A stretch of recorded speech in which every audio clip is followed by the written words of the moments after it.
Study IQ IAS, अब तैयारी हुई affordable. Hello aspirants, welcome to the anthropology series, जहां पे हम एंथ्रोपोलॉजी यूपीएससी के ऑप्शनल के लेक्चर्स को एक बहुत ही इन डेप्थ और बहुत ही एनालिटिकल वे में यहां पे कैरी ऑन कर रहे हैं। मेरा नाम है उत्कर्ष सिंह और आज हम जिस टॉपिक पे बात करने वाले हैं वो एक बहुत ही इंपॉर्टेंट सिग्निफिकेंट पोर्शन कंप्राइज करता है यूपीएससी एंथ्रोपोलॉजी ऑप्शनल का। ठीक है, आप सबको पता है कि ऑप्शनल की इंपॉर्टेंस क्या होती है किसी भी एग्जामिनेशन में। जब आप यूपीएससी की जर्नी में आगे बढ़ रहे होते हो। 1750 मार्क्स, ठीक है, ये वो बैरियर है जिसमें आपको ज्यादा से ज्यादा मार्क्स ला करके इस बैरियर को इतने शानदार तरीके से ब्रेक करना होता है कि अच्छी से अच्छी रैंक, ऑल इंडिया रैंक जो है वो आपका वेट कर रही हो।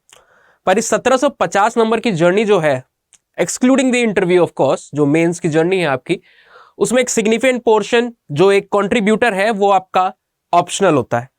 इसीलिए हमेशा ये कहा जाता है इस जर्नी में कि अपना ऑप्शनल बहुत ही सोच समझ के, काफी टाइम लेके, भले ही आपको इसके साथ बाकी ऑप्शनल्स को कंपेयर करना पड़े या फिर आप डिटेल्स देखते हैं कि सक्सेस रेशियो किसका ज्यादा है, किस में मुझे ज्यादा इंटरेस्ट आ रहा है, ये सारी चीजें देख परख के ही आप अपने ऑप्शनल को चुनते हो।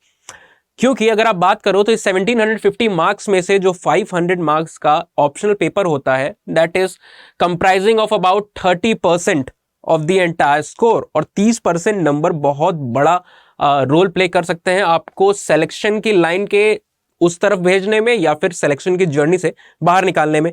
हमारी कोशिश यही है कि एंथ्रोपोलॉजी जो पिछले 10 सालों से नंबर 1 ऑप्शनल बन के आपके सामने आया है विद सक्सेस रेशियो, अगर आप 2013 से 2019 की बात करो तो सक्सेस रेट एंथ्रोपोलॉजी ने दिया है वो 10.5% का है ना। आप किसी भी मेजर ऑप्शनल, 6 मेजर ऑप्शनल है, आप सबको ये पता होगा, उनको अगर आप उठा के कंपेयर करते हो तो उसके कंपैरिजन में एंथ्रोपोलॉजी का रेट एटलीस्ट 2 to 3% ज्यादा आपको देखने को मिलेगा। अगर इन 6 सब्जेक्ट का आप नॉमिनल एवरेज निकाल के भी देखते हो तो that comes around to be 7.7% और 7.5%, और anthropology on the other hand is going very high with around 10.5% success rate. इकलौता ऐसा सब्जेक्ट है, इकलौता ऐसा ऑप्शनल है मेजर ऑप्शनल्स में से, या फिर अगर आप वैसे भी इन जनरल बात करो, जो भी ऑप्शन अवेलेबल है थ्रू आउट इंडिया पिछले 5 सालों में अगर आप डाटा उठा के देखते हो तो कोई भी ऐसा दूसरा ऑप्शनल नहीं आपको देखने को मिलेगा। ना सिर्फ हम मेजर ऑप्शंस की बात कर रहे हैं बल्कि माइनर ऑप्शंस को भी अगर आप इस लिस्ट में, फहरिस्त में जोड़ लेते हो तो भी आपको कहीं और देखने को नहीं मिलेगा कि 5 सालों में कोई ऐसा ऑप्शनल है जिसने AIR 1 2 बार दी हुई हो। कई सारे ऑप्शनल तो ऐसे हैं जिसने पिछले 10 सालों में एक बार भी ऑल इंडिया रैंक 1 नहीं दिए, और यहां हम ऐसे ऑप्शनल की बात कर रहे हैं जिसने 5 सालों में ही 2 ऑल इंडिया रैंक दी हुई है, ऑल इंडिया रैंक 1 दी हुई है। तो इस पेपर में भी आपको पता है सिलेबस डिकोडेड, अगर आपने यूट्यूब के ऊपर हमारी एंथ्रोपोलॉजी की जो सीरीज है उसको फॉलो किया होगा, और मेरी उम्मीद है, आशा है कि आप उसको फॉलो कर रहे होंगे, क्योंकि कई सारे डायनेमिक पोर्शन भी आपको स्टैटिक के साथ साथ वहां पे देखने को मिल जाते हैं। वहां पे एक डिकोडेड एंथ्रोपोलॉजी करके हमने वीडियो डाला हुआ था, ठीक है। एक इंटरेस्टिंग वे में हमने देखा था कि किस तरीके से आप सिलेबस का ब्रेक डाउन या फिर सिलेबस को आपको किस तरीके से किन सेगमेंट्स में लेके चलना होता है। उसमें हमने आपको यह बताया था कि अगर ये एंथ्रो का पेपर है तो इसका पहला पार्ट जो है वो आप कह सकते हो फिजिकल एंथ्रोपोलॉजी आ जाती है, जिसको आप बायोलॉजिकल एंथ्रो भी कहते हो। दूसरा पार्ट जो है यहां पे, that is also called as social anthropology और सोशियो कल्चरल एंथ्रोपोलॉजी। एक पार्ट है सिग्निफिकेंट कंट्रीब्यूटर, जिसको आर्कियोलॉजिकल एंथ्रोपोलॉजी कहते हो। देन पेपर 2 में आप बात करते हो अगेन तो इंडियन एंथ्रो का पार्ट है, जहां पे आप इंडियन सोसाइटी को पढ़ रहे होते हो, इंडियन सोशल सिस्टम को पढ़ रहे होते हो, caste system, jajmani, social changes in contemporary India, past present, इन सारी कई चीजों को देख रहे होते हो। और अच्छा खासा इस पोर्शन का भी क्लैश आपको देखने को मिलता है GS1 के इंडियन सोसाइटी के पेपर के साथ, ठीक है। Archaeology also classing with GS1 history portion, है ना, जहां पे आप prehistory, archaeology, Indus valley civilisation, protohistoric sites, prehistoric sites, palaeolithic culture की बात कर रहे होते हो, वो भी क्लैश हो रहा होता है। सोशल एंथ्रोपोलॉजी में भी कई सारी चीजें आपकी इंडियन सोसाइटी, एस्से में हेल्प करने वाली कई सारी चीजों और एथिक्स के पेपर में आने वाले कई सारे क्वेश्चंस और टॉपिक के साथ क्लैश कर रही होती हैं, आपको एक अच्छा पर्सपेक्टिव देती है, बैलेंस अप्रोच देती है। लास्ट जो उसका पोर्शन है वो बहुत ही इंटरेस्टिंग है इस एंथ्रोपोलॉजी के हमारे सिलेबस का। यहाँ पे हम एंथ्रोपोलॉजी की ब्रांचेस नहीं कर रहे हैं। अगर हम ब्रांचेस की बात करते हैं तो इन 4 के बाद जो पोर्शन आता है उसको आप कहते हो लिंग्विस्टिक एंथ्रोपोलॉजी, ठीक है। और वहां पे इंडियन एंथ्रोपोलॉजी नहीं होता है। जब हम ब्रांचेस की बात करते हैं तो वहां पे इंडियन एंथ्रोपोलॉजी नहीं होता है, उसकी जगह पे लिंग्विस्टिक एंथ्रोपोलॉजी होता है, और एक और branch, fifth branch, last branch, जो बहुत लेट में एंथ्रोपोलॉजी के साथ जुड़ी है, जिसको कि आप क्या कहते हो, लिंग्विस्टिक के साथ अप्लाइड एंथ्रोपोलॉजी, जहां पे एंथ्रोपोलॉजी के आप एप्लीकेशंस को पढ़ रहे हो कि किस तरीके से एंथ्रोपोलॉजी हेल्प कर रही है अलग अलग सोशल इश्यूज को केटर करने में, टैकल करने में, प्रॉब्लम सॉल्विंग अप्रोच को लेके चलने में, है ना। तो यहां पे अगर हम बात करें कि ये सिलेबस का, अगर यूपीएससी ऑप्शनल के डोमेन से, तो ये 4 ब्रेकडाउन आते हैं, और जो 5वां सबसे इंटरेस्टिंग डोमेन कई सारे एस्पिरेंट्स को लगता है, खासकर जो भी यूपीएससी में एंथ्रोपोलॉजी को ऑप्शनल चुन रहे होते हैं, वो है ट्राइबल एंथ्रो। ट्राइबल एंथ्रो की एक खास बात ये है, ये पेपर 2 में आता है, and most of the institutes and most of the coachings where anthropology optional is being taught, वहां पे एक बहुत ही जल्दी बाजी के साथ आप देखते हो ये पूरा का पूरा पेपर 2 एक हरी होती है कि इसको कितनी जल्दी खत्म कर दो। मैं आपको वजह बताता हूं ऐसा क्यों होता है। पेपर 1 का जो पार्ट है, जिसमें पूरा का पूरा आपका physical anthropology A to Z आ रहा है, ठीक है, नोट्स, बुक्स, सोर्सेस बहुत इजीली अवेलेबल है, अबंडेंस में। सोशल एंथ्रोपोलॉजी, कई सारा सोशियोलॉजी के पोर्शन से आपको सोशियोलॉजी के पोर्शन से आपको देखने को मिलता है कि वो क्लैश कर रहा है, ठीक है, ओवरलैप कर रहा है। ये दोनों चीजें जो है आपकी, इसके मटेरियल आसानी से मार्केट में अवेलेबल है, सोर्सेज बहुत सारे हैं, और सिर्फ एंथ्रो नहीं, बाकी सब्जेक्ट्स में भी इनके नोट्स अवेलेबल है। सोशल एंथ्रोपोलॉजी मैरिज की बात करता है, किनशिप की बात करता है, फैमिली की बात करता है, रिलीजन की बात करता है ना। ये सारी बातें कौन कर रहा है? सोशियोलॉजी भी करता है। फिजिकल एंथ्रोपोलॉजी जिन चीजों की बात कर रहा है वो लाइफ साइंसेस के डोमेन में भी आ जाता है। कई सारे साइंस के अलग ब्रांचेस है जिसके अंदर वो सारी चीजें आ जा रही होती है, ठीक है। इवोल्यूशनरी साइंसेस है, प्राइमेटोलॉजी की आप बात करते हो, पेलेंटोलॉजी की बात करते हो, ये सब उसमें आ रही होती है। पर जो लास्ट का पोर्शन है, ये 3, आर्कियोलॉजिकल एंथ्रोपोलॉजी, इंडियन एंथ्रोपोलॉजी और tribal anthropology, these are very much niche of the anthropology, अगर आप बात करते हो तो, ठीक है। और इनके सोर्सेस खासकर इंडिया में, इंडियन ऑथर्स के जो आप कह सकते हो बुक्स है, पब्लिकेशंस है, बहुत ही लिमिटेड है, बहुत ज्यादा आपको देखने को नहीं मिलते हैं। खासकर आर्कियोलॉजिकल एंथ्रोपोलॉजी में एस्पिरेंट्स को बहुत दिक्कत होती है, उनको रिलाय करने पड़ता है मॉड्यूल्स के ऊपर, कोचिंग के मटेरियल के ऊपर, और यहां वहां से इकट्ठा की हुई कई सारी इंफॉर्मेशन जो कि अक्सर इररिलेवेंट, आउटडेटेड या फिर कई बार तो गलत भी होती है। इसीलिए मोस्ट ऑफ द इंस्टीट्यूट्स और जहां पे भी एंथ्रोपोलॉजी ऑप्शनल चल रहा होता है वो क्या करते हैं, पूरे के पूरे सेकेंड पेपर को 15 से 20 दिन या 25 दिन के टेन्योर में खत्म कर देते हैं। I am talking about at least 70% of the institutes where anthropology is being taught as UPSC optional subject. वहां पे 1 महीने से ज्यादा इस चीज को खत्म करने में नहीं लगता है, पेपर 2, ठीक है। सारा का सारा फोकस जिसपे मटेरियल इजीली अवेलेबल है, आप इजीली चीजों को बता सकते हो, पढ़ा सकते हो, उसमें जाता है, जो कि है पेपर 1 में, ठीक है। थ्योरीज पे अकेले लोग, जो पेपर 1 का पार्ट है एंथ्रोपोलॉजिकल थ्योरीज, उस पे अकेले 1 महीने का टाइम लोग स्पेंड करते हैं, जो कि एक छोटा सा, एक सिंगल यूनिट है पेपर 1 के अंदर में। और दूसरी तरफ यहाँ पेपर 2 जो अपने आप में इतनी सारी यूनिट्स को लेके बैठा है, इंडियन एंथ्रोपोलॉजी भी लिया है, आर्कियोलॉजिकल का भी आधा पार्ट लिया है, और ट्राइबल एंथ्रो को लिया हुआ है, उस पे आप सिर्फ और सिर्फ 1 महीने या उससे भी कम समय दे रहे हो, है ना। अगर आप 2 आवर्स के हिसाब से जोड़ते हो तो 60 घंटों के अंदर इस चीज को खत्म कर दिया जाता है।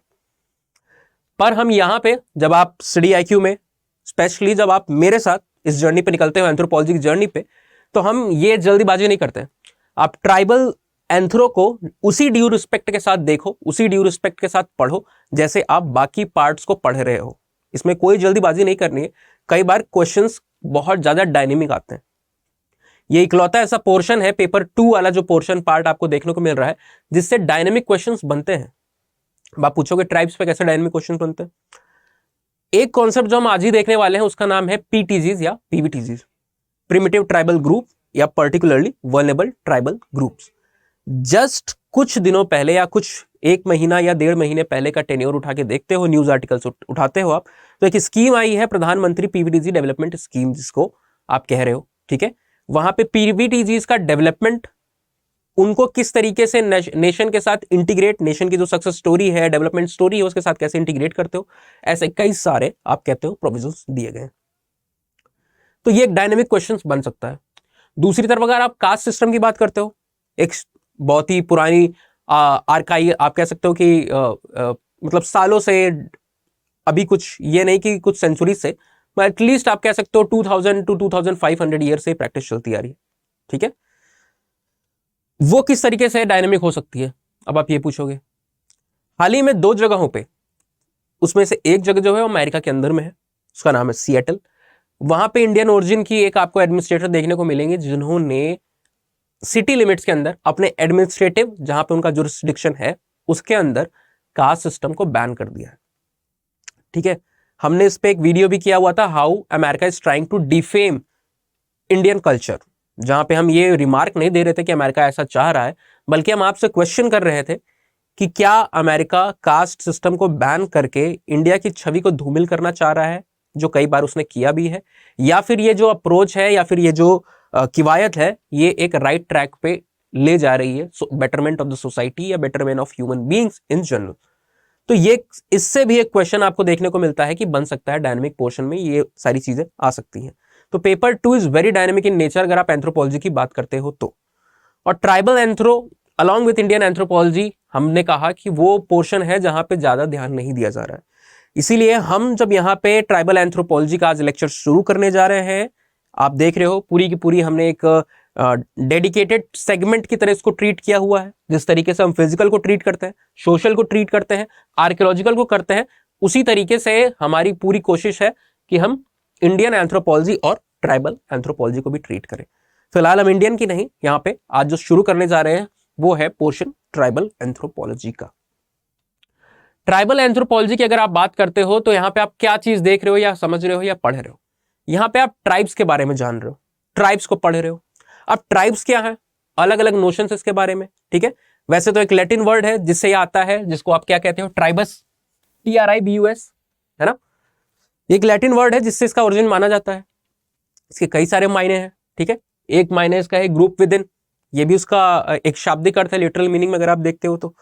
दूसरे सेंस में कोलोकियली अगर आप बात करते हो तो लोग किस तरीके से ट्राइब का मतलब निकालते हैं, उनका कहना होता है कि ट्राइब का जो मतलब है बेसिक सेंस में अगर आप बात कर रहे होते हो, so that stands for a social group, it nominates for a social group जो कि एथनिकली बहुत ज्यादा सिमिलर होते हैं, कॉमन प्रैक्टिसेस होती हैं, कॉमन कस्टम्स होते हैं, आपको देखने को मिलता है कि एक ही तरह की चीजों को वो परफॉर्म कर रहे हैं, लैंग्वेज जो होती है उनकी, हेरिटेज जो होती है वो शेयर्ड होती है, यानी कॉमन होती है उन लोगों के बीच में।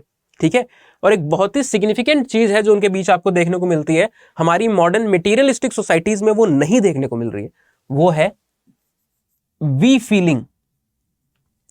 वी यानी हम और हमारी वाली जो फीलिंग है वो आपको यहां पे देखने को नहीं मिल रही होती है।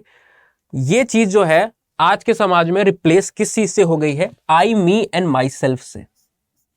पर ट्राइब की अगर आप बात करते हो तो ये इंडिजिनस पॉपुलेशन होती है। ठीक है, बहुत ही प्रिमिटिव ग्रुप्स होते हैं। प्रिमिटिव अगर आप बात कर रहे हो तो that does not designate to the backwardness of these people. हर कल्चर, हर सभ्यता, हर लोग, हर ग्रुप, हर समुदाय अपने आप में एक ब्यूटीफुल एंटिटी की तरह आपको देखना चाहिए, खासकर जब आप एंथ्रोपोलॉजी की बात कर रहे हो, एंथ्रोपोलॉजी ऑप्शनल के अंदर में इनको पढ़ते हो तो। प्रिमिटिव हमारा कहने का यह मतलब है कि ये बहुत ज्यादा मटेरियलिस्टिक वैल्यूज के साथ, tools, technology, modern means of production के साथ इंगेज्ड या फिर जुड़े हुए नहीं होते हैं। समझे? तो इन सारे ट्रेड्स को जो एम्बॉडीमेंट करता है जो सोशल ग्रुप, ठीक है, उसको आप यहां पे क्या कह रहे हो, ट्राइब्स कह रहे हो। और इंडिया की अगर आप बात करो, अगर अभी तो लेटेस्ट सेंसस हमारा पॉसिबल, आपको पता है कोविड आ गया बीच में, जो 2021 में सेंसस होने थे वो अब तक आपको उसके डाटा आपके पास आए नहीं है। तो जो पुराना सेंसस है अगर आप उसकी बात करते हो, जो कि है कब का, 2011 का, उसके हिसाब से जब पॉपुलेशन हमारी 121 करोड़ थी, है ना, 121 करोड़ की जब इंडिया की टोटल पॉपुलेशन हुआ करती थी, तो the tribes in India comprised about 8.6% of the total Indian population. यहीं आप कुछ समय पहले चले जाते हो, अगर 2000 यानी कि कुछ समय नहीं, एक डेकेड पहले, एक सेंसस को अगर आप जंप करके पीछे आते हो, तो ये पॉपुलेशन आपको 8.4% के आसपास देखने को मिलती थी। ठीक है, यानी कि 10 करोड़ से ऊपर का नंबर आपको ट्राइब्स का देखने को मिल रहा है। और अभी अगर आप बात करो, अगर लेटेस्ट फिगर आते हैं तो it's very likely that recent years में, कुछ 1-2 साल के, अगर आप 2025 का टाइम फ्रेम लेके चलते हो, तो बहुत ज्यादा पॉसिबिलिटी है कि ये 9% का जो नंबर है उसको टच कर सकता है। ठीक है, और पॉपुलेशन आपकी जिस समय क्या होगी, एटलीस्ट 140 करोड़ के प्लस में होगी, 140 करोड़ के नॉर्थ में होगी। अगर आप एंटिटी वाइज, क्योंकि ट्राइबल ग्रुप्स बहुत सारे हैं, उस बेसिस पे आप कहो कि नंबर ऑफ ट्राइब्स क्या है, तो वो आपको क्या देखने को मिलता है, नंबर ऑफ ट्राइब्स जो है आपकी एटलीस्ट 715 के ऊपर ये मिनिमम मानी जाती है। और ये भी मिनिमम कब मानी जाती थी, 2011 के टाइम में। ये जो 715 नंबर है ट्राइब्स का, ये एब्सोल्यूट नहीं है अपने आप में। कई बार क्या होता है, कई सारी ट्राइब्स के अंदर मल्टीपल सब ट्राइब्स होती है, ठीक है, सब ग्रुप्स होते हैं जो आपस में क्लब्ड नहीं होते हैं। अगर मैं आपको एग्जांपल दूं तो आप नागा ट्राइब की बात करते हो, ठीक है, नागा ट्राइब आपके बारे आपने नाम सुना होगा, नॉर्थ ईस्ट में जो आपका एक ब्यूटीफुल स्टेट है। कई बार वहां पे एनिमोसिटी, टेंशन का भी एक तरीके से सेपरेटिस्ट टेंडेंसी की वजह से आप न्यूज में उसको सुनते रहते होंगे, ठीक है। नागालैंड का स्टेट, उसके आप रीजन में देखते हो तो ये नागा ट्राइब्स पाई जाती हैं। अब अगर आप कैलकुलेट करोगे 750 में, तो उनका नंबर एक ट्राइब है। इन 715 से ऊपर जो ट्राइब्स 2011 में प्रेजेंट थी या नोटेड थी, उनमें से एक ट्राइब हुआ करती है नागा। पर उस नागा ट्राइब के अंदर भी कई सारे मल्टीपल सब ग्रुप्स हैं, जिनको आप एथनिक ग्रुप्स भी कह सकते हो, ठीक है। एक आप कहते हो अंगामी नागाज होते हैं, ठीक है, या फिर आगामी Nagas, I am not sure how they pronounce it there. दूसरे की अगर आप बात करते हो, आओ नागाज है, लोटा नागाज है, सेमा नागाज है, रेंगमा नागाज है, कोनियक नागाज है। तो आपको देखने को मिल रहा है हाफ डजन से ज्यादा। तो मैंने आपको यहां पे बता दिया कौन से सब ग्रुप्स हैं, ठीक है। और भी कई ग्रुप्स हैं जिनका नाम अभी मेरे दिमाग में अभी एग्जैक्टली यहाँ पे मेरे दिमाग में नहीं आ रहा है। और भी कई सारे ऐसे ग्रुप्स होंगे, और ओरिजिनलिटी में कितने सारे होंगे आप खुद ही सोच सकते हो। उस रीजन में मे बी 1 डजन से भी कई ज्यादा वहां पे सब ग्रुप्स आपको नागा के अंदर देखने को मिल रहे हैं। पर यहां पे आप जब 715 इसको काउंट कर रहे हो, तो उसमें से आपने सिर्फ एक चुना हुआ है, ठीक है, उसको एक रिप्रेजेंटेटिव के तौर पे, क्योंकि नागा कल्चर, रीजन उनका सेम है, ज्योग्राफी उनकी सेम है, कल्चर मोर और लेस सेम है, एथनिसिटी उनकी जो है, लिंग्विस्टिक आप डोमेन कहते हो, प्रैक्टिसेस कई सारी जो है, एंसेस्ट्री जो वो क्लेम करते हैं, वो कई बार आपस में मिल रही होती है, ओवरलैपिंग होती है, या फिर बिल्कुल सिमिलर होती है।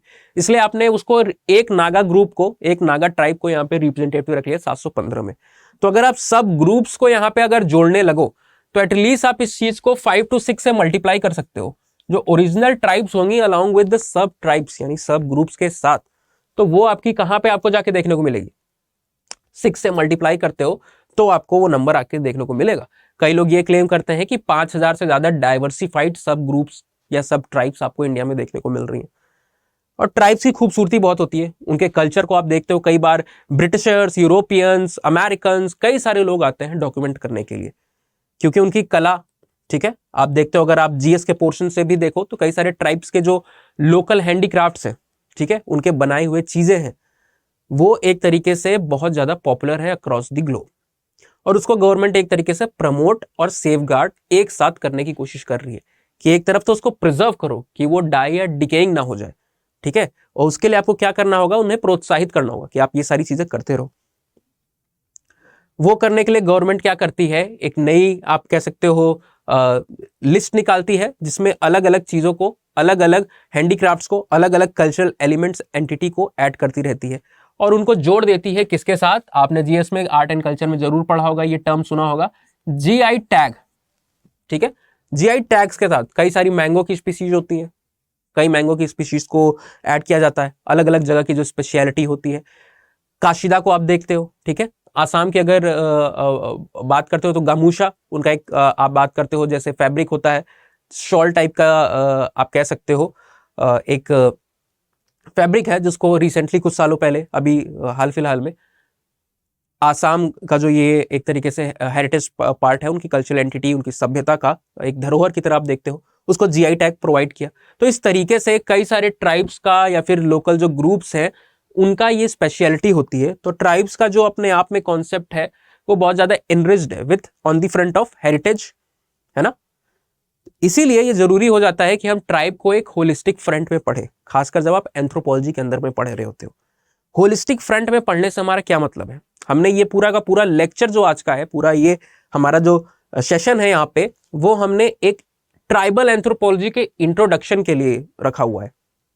यहाँ पे हम देखने वाले हैं स्पेसिफिकली कुछ चीजों को, जिसमें से डीपीटी का कॉन्सेप्ट हम यहाँ डील करेंगे अभी आगे, और साथ ही साथ हम पीटीजी या पीवीटीजी को भी देखेंगे। तो ये हमारे स्पेसिफिक एरियाज होने वाले हैं जिसपे हम यहाँ पे डिस्कस करने वाले हैं। आपको पहले से बता दूं ताकि आपको पता रहे कि क्या डिस्कशन होने वाला है।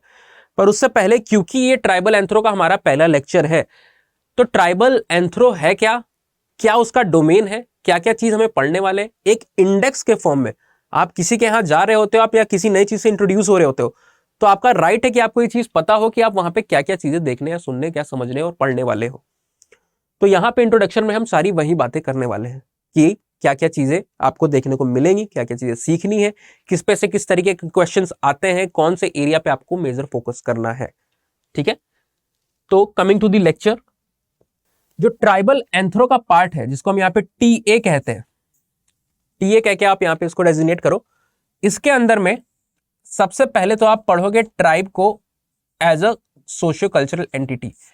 अब यहां पे कई सारे सवाल आ जाते हैं जब आप सोशियो कल्चरल एंटिटी की तरह ट्राइब को पढ़ रहे होते हो। तो मूलभूत जो सवाल है, जो बेसिक सवाल है, लोगों के दिमाग में आ रहे होते हैं। ट्राइब है क्या, उसका ओरिजिन क्या है, ठीक है, इस जैसे सवाल। उसका एटिमोलॉजिकल यानी कि उसका लिंग्विस्टिक मीनिंग, उसके शाब्दिक अर्थ क्या है, जो भी हमने डिस्कस किया था स्टार्टिंग में कि basically scholars attribute a Latin word tribus to the origin of this modern world tribe. Tribus का जो शब्द था एक लैटिन भाषी शब्द है जिसको इसके ओरिजिन के साथ डेजिग्नेट किया जाता है, जोड़ के देखा जाता है। उस शब्द के हिसाब से क्या इसके मायने हैं, वो कहता है कि एक ग्रुप विद इन को, एक सोशल ग्रुप को आप ट्राइब बोलते हो। ठीक है, मॉडर्न सेंस में भी इसके मायने अगर आप देखते हो तो सेम ही आपको निकल के आते हुए देखने को मिलते हैं कि एक सोशल ग्रुप है जो कि एथनिकली बहुत ही डाइवर्सिफाइड होते हुए भी अपने मेंबर्स के बीच में एक शेयर्ड कॉमन सिमिलैरिटीज को लेकर चल रहा है। एंसेस्ट्री वाइज वो सिमिलैरिटी हो सकती है, लैंग्वेजेस के बेसिस पे वो सिमिलैरिटी हो सकती है, कल्चरल ट्रेड्स, कल्चरल एलिमेंट्स जो चीजों को प्रैक्टिस करते हैं उसके बेसिस पे सिमिलैरिटी हो सकती है। ठीक है, तो कई तरह की जो चीजें हैं उससे ये सिमिलैरिटी आती है और मेंबर के बीच में क्लोज्ड बॉन्डिंग, जिसको आप कहते हो शेयर्ड या फिर वी फीलिंग, हम और हमारे की जो बात आती है उसकी फीलिंग आप यहां पे उनके साथ जोड़ के देखते हो, उसको समझने की कोशिश कर रहे होते हो। तो ये तो रही बात ट्राइब के शाब्दिक अर्थ की। ओरिजिन की अगर आप बात करते हो तो ओरिजिन इसका बहुत पुराना आपको देखने को मिल रहा होता है। इवन अगर आप स्क्रिप्चर्स को जोड़ के देखते हो, आप मायन सभ्यता को देखते हो, है माया की संस्कृति को देखते हो, आप पढ़ते होगे माया सिविलाइजेशन के बारे में, वहां पे आपको ट्राइब्स के मेंशन देखने को मिल जाते हैं। इंडिया में आप देखोगे कई सारी ट्राइब्स ऐसी हैं जो अपनी एंसेस्ट्री 2000 से 3000 4000 साल पुरानी क्लेम कर रही होती हैं। फॉर एग्जाम्पल गोंड्स, है ना। इवन ये सारी चीजें आपको, अगर आप स्क्रिप्चर्स के फ्रंट में भी जाते हो, कोई क्या क्लेम कर रहा है ओरली, वो तो बात की बात है, आपके पास प्रूफ्स क्या है। तो स्क्रिप्चर्स के फ्रंट पे आप जाते हो तो कई सारी जो हमारे रिलीजियस स्क्रिप्चर्स हैं, लाइक द पुराणास, द महाभारतास, या फिर आप कहते हो रामायण के एग्जांपल लेते हो, तो इन सारे रिलीजियस स्क्रिप्चर्स के अंदर भी आपको मल्टीपल ट्राइब्स के नाम देखने को मिल जाते हैं।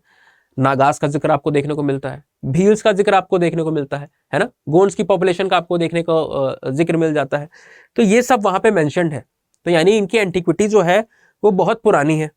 ठीक है, अगर आप सोसाइटी के फ्रंट पे पूछते हो तो सोसाइटी के फ्रंट पे भी आप देखते हो कि इंडिविजुअल जब आपस में ग्रुपिंग कर रहे होते हैं तो बैंड से बनता है कुछ लोगों का ग्रुप, बैंड से आप ट्राइब पे आते हो।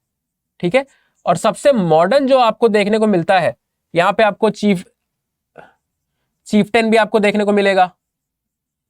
ये सब प्रोग्रेशन है सोसाइटी में। लोग आपस में, आप देख रहे हो ह्यूमन का इवोल्यूशन हो रहा है। तो इंसान पहले लोअर प्राइमेट्स में भी आप अगर देख रहे हो तो आज के जमाने में, या फिर इंसान के इवोल्यूशनरी कोर्स में देख रहे होते हो, तो एक सेडेंटरी नेचर आपको देखने को मिलता है। ठीक है, आइसोलेटेड ग्रुप्स फॉर्म करके वो रहते थे, एक या दो मेंबर रहते थे, वो भी हमेशा साथ में नहीं रहते थे। तो सबके सब आपस में लगे हुए, अपने अपने में लगे हुए। ठीक है, पर आप ह्यूमंस की अगर बात करते हो तो वो नेचर बिल्कुल अलग है। यहाँ पे एक एसोसिएशन आपको देखने को मिलता है, लोग आपस में जुड़ के रह रहे होते हैं, सोसाइटी का फॉर्मेशन होता है। तो इसी सोसाइटी के इवोल्यूशन में अगर आप बात करते हो, जब ह्यूमन साथ रहना शुरू किए तो इस तरीके से सोसाइटी का प्रोग्रेशन आपको देखने को मिल रहा होता है। बैंड्स है, कुछ लोग साथ में आए, ठीक है, लूज स्ट्रक्चर है, उतनी ज्यादा रिजिडनेस नहीं है, लेकिन वी या फिर शेयर्ड एलिमेंट की जो फीलिंग है वो बहुत ज्यादा है। ट्राइब्स आता है, चीफटेन आता है, और फाइनली कई स्टेप जाके अगर हम बात करते हैं तो यहां पे आपको मॉडर्न स्टेट का एमर्जेंस देखने को मिलता है। ठीक है, किंगडम्स भी आते हैं इनसे पहले, ठीक है। ये सारी चीजें आपकी इवॉल्व हो रही हैं एक तरीके से पॉलिटिकल यूनिट्स की तरह, पॉलिटिकल एंटिटी की तरह, सोशल यूनिट की तरह, सोशल एंटिटी की तरह। उसके बाद इन सबसे गुजर के आप कहां पे पहुंच रहे हो, जो मॉडर्न स्टेट आज के समय में आप देखते हो। राज्य वाले स्टेट की बात नहीं कर रहे हैं, इंडिया इटसेल्फ अगर आप जियो पॉलिटिक्स में ग्लोबल सेंस में बात करते हो तो एक स्टेट, यूएस अपने आप में एक स्टेट है, तो एक रीजनल पॉलिटिकल एंटिटी को क्लेम किया जाता है। तो इंडिया में जो सबसे सुप्रीम मोस्ट रीजनल एंटिटी जिसको आप कह सकते हो वो क्या है, इंडिया इटसेल्फ, ठीक है। किसी स्टेट को नहीं कहते हो, क्योंकि सबके सब क्या है, सबऑर्डिनेट टू दी यूनियन है, पार्ट है इस यूनियन का। लेकिन फिर भी आप देखते हो कि इस गणराज्य के जिसको आप कहते हो इस रिपब्लिक में सेंट्रल जो गवर्नमेंट है वो आपको मोर पावर देखने को मिलती है, और वहां पे सबके सब मेंबर्स जो है एक तरीके से इसका पार्ट होते हुए भी सबऑर्डिनेट टू दी सेंटर आपको देखने को मिलता है। तो वो एक स्टेट की तरह आपको स्टेट फॉर्मेशन यहाँ देखने को मिल रहा है। थ्रू आउट दी वर्ल्ड आपको ये सिस्टम देखने को मिल रहा है। तो ऐसा नहीं है कि इंडिया में चीज चल रही है, इंडिया में ट्राइब्स इस तरीके से प्रोग्रेस होके गई, सारी दुनिया में एक यही स्टेप रहा है इवोल्यूशन का, सोशल एंटिटीज के और पॉलिटिकल एंटिटीज के। तो यहां पे आपने ट्राइब के बारे में समझा, एटिमोलॉजिकल मीनिंग क्या है उस वर्ड का, ओरिजिन कहां हुआ होगा, कितने पुराने ट्रेसेस आपको देखने को मिलते हैं। हमने सिर्फ इंडिया के सेंस में आपको बता दिया कि 2-2,500 साल पहले अगर आप स्क्रिप्चर्स को उठा के देखते हो वहां पे आपको देखने को मिल जाता है। ऋग्वैदिक लिटरेचर में भी आपको कई सारे जो वर्ड्स हैं जो आप कहते हो कि ट्राइब्स के साथ एसोसिएटेड है। अगर आप रेशियल ओरिजिन की बात करते हो या फिर ट्राइब्स और कास्ट को अगर उठा के देख रहे होते हो, तो जो आर्यन की आप कहते हो अराइवल की थ्योरी है, ठीक है। दो तरीके की थ्योरी है, एक लोग तो कहते हैं कि आर्यन का इन्वेजन हुआ था, दूसरा ग्रुप कहता है कि आर्यन का अराइवल हुआ था। यानी कि इन्वेजन वाला ग्रुप कह रहा है कि वो सिर्फ आए नहीं यहाँ पे, उन्होंने यहाँ के जो ओरिजिनल सेटलर्स थे उनको बहुत बुरी तरीके से प्रताड़ित किया, टॉर्चर किया और सबड्यू किया, ठीक है, और वहां उनके लैंड से हटा के दूसरे जगहों पे पेरिफेरल पोजीशन पे भेजा। अराइवल की जो थ्योरी है, आर्यन के अराइवल की थ्योरी, वो इस बात को नहीं कह रही होती है। वो कहती है जरूर आए हैं, बाहर से पॉपुलेशन आई है, आर्यन पॉपुलेशन आप कहते हो, आर्यन एज अ रेस की अगर आप बात करते हो, एथनिक ग्रुप की बात करते हो, वो बाहर से आई है, पर उनका आना एक बार में एज इन्वेशन नहीं हुआ है, ठीक है। मल्टीपल आप कह सकते हो ब्रेक्स में, मल्टीपल माइग्रेशन की यूनिट्स में उनका यहाँ पे आपको आना देखने को मिलता है। तो ये बात जो है ये कौन कह रहा है, आर्यन की अराइवल थ्योरी आपको बता रही होती है। वहां पे भी अगर आप देखते हो, आर्यन अराइवल थ्योरी में भी देखते हो, तो उन्होंने जो अपने लिए, अपने ग्रुप वालों के लिए टर्म यूज किया वो क्या होता था, आर्य। और जो यहाँ की इंडिजिनस पॉपुलेशन थी, जो नेटिव्स थे, जिनको ऋग्वैदिक लिटरेचर में क्या कहा जा गया है, दासास कहा गया है, या फिर कहीं कहीं पे आप देखते हो दास्यु कहा गया है। ऐसे आपको टर्म देखने को मिल रहे हैं। और भी कई सारे टर्म्स उन्होंने यूज किए हुए हैं डिस्क्राइबिंग और defining the physical attribute of the natives, जो थोड़े डेरोगेटरी टर्म्स हैं। वो अपनी सुपीरियोरिटी को एस्टैब्लिश करने के लिए, अपने आप को यहाँ की लोकल पॉपुलेशन से अलग करके दिखाने के लिए, बताने के लिए उनके लिए थोड़े डेरोगेटरी टर्म्स का यूज कर रहे हैं। पहले तो उन्होंने पूरे ग्रुप को जो यहाँ पे होते थे उनको दासाज या दास्यूस कहा, ठीक है। और फिर उन्होंने उनके फिजिकल एट्रीब्यूट्स को बताते हुए कुछ टर्म यूज किए, जैसे अनास, इसको अलग अलग तरीके से प्रोनाउंस करते हैं। इसका मतलब क्या होता है, बुल लिप्ड, ठीक है। बुल लिप्ड का आप कह सकते हो एक तरीके से, अगर आप जाते हो तो जो नीग्रोइड एलिमेंट, अगर आप एथनिक ग्रुप्स को पढ़ते हो या रेशियल ग्रुप्स को पढ़ते हो तो ये नीग्रोइड एलिमेंट्स होता है, ठीक है।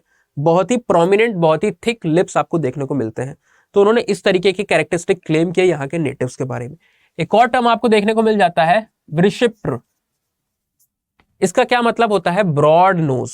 ब्रॉड नोज भी जो आपको देखने को मिलती है, एक कैरेक्टरिस्टिक आपको देखने को यहाँ पे मिल जाती है, किसकी पॉपुलेशन के बीच, ये मोंगोलॉइड पॉपुलेशन के बीच। जो मॉडर्न डे अगर आप बात करते हो, चाइना का रीजन हो गया, मंगोलिया का रीजन हो गया, यहाँ पे आपको ये कैरेक्टरिस्टिक देखने को मिल रहा होता है। वेरी वेरी ब्रॉड नोज आपको देखने को मिल रही होती है।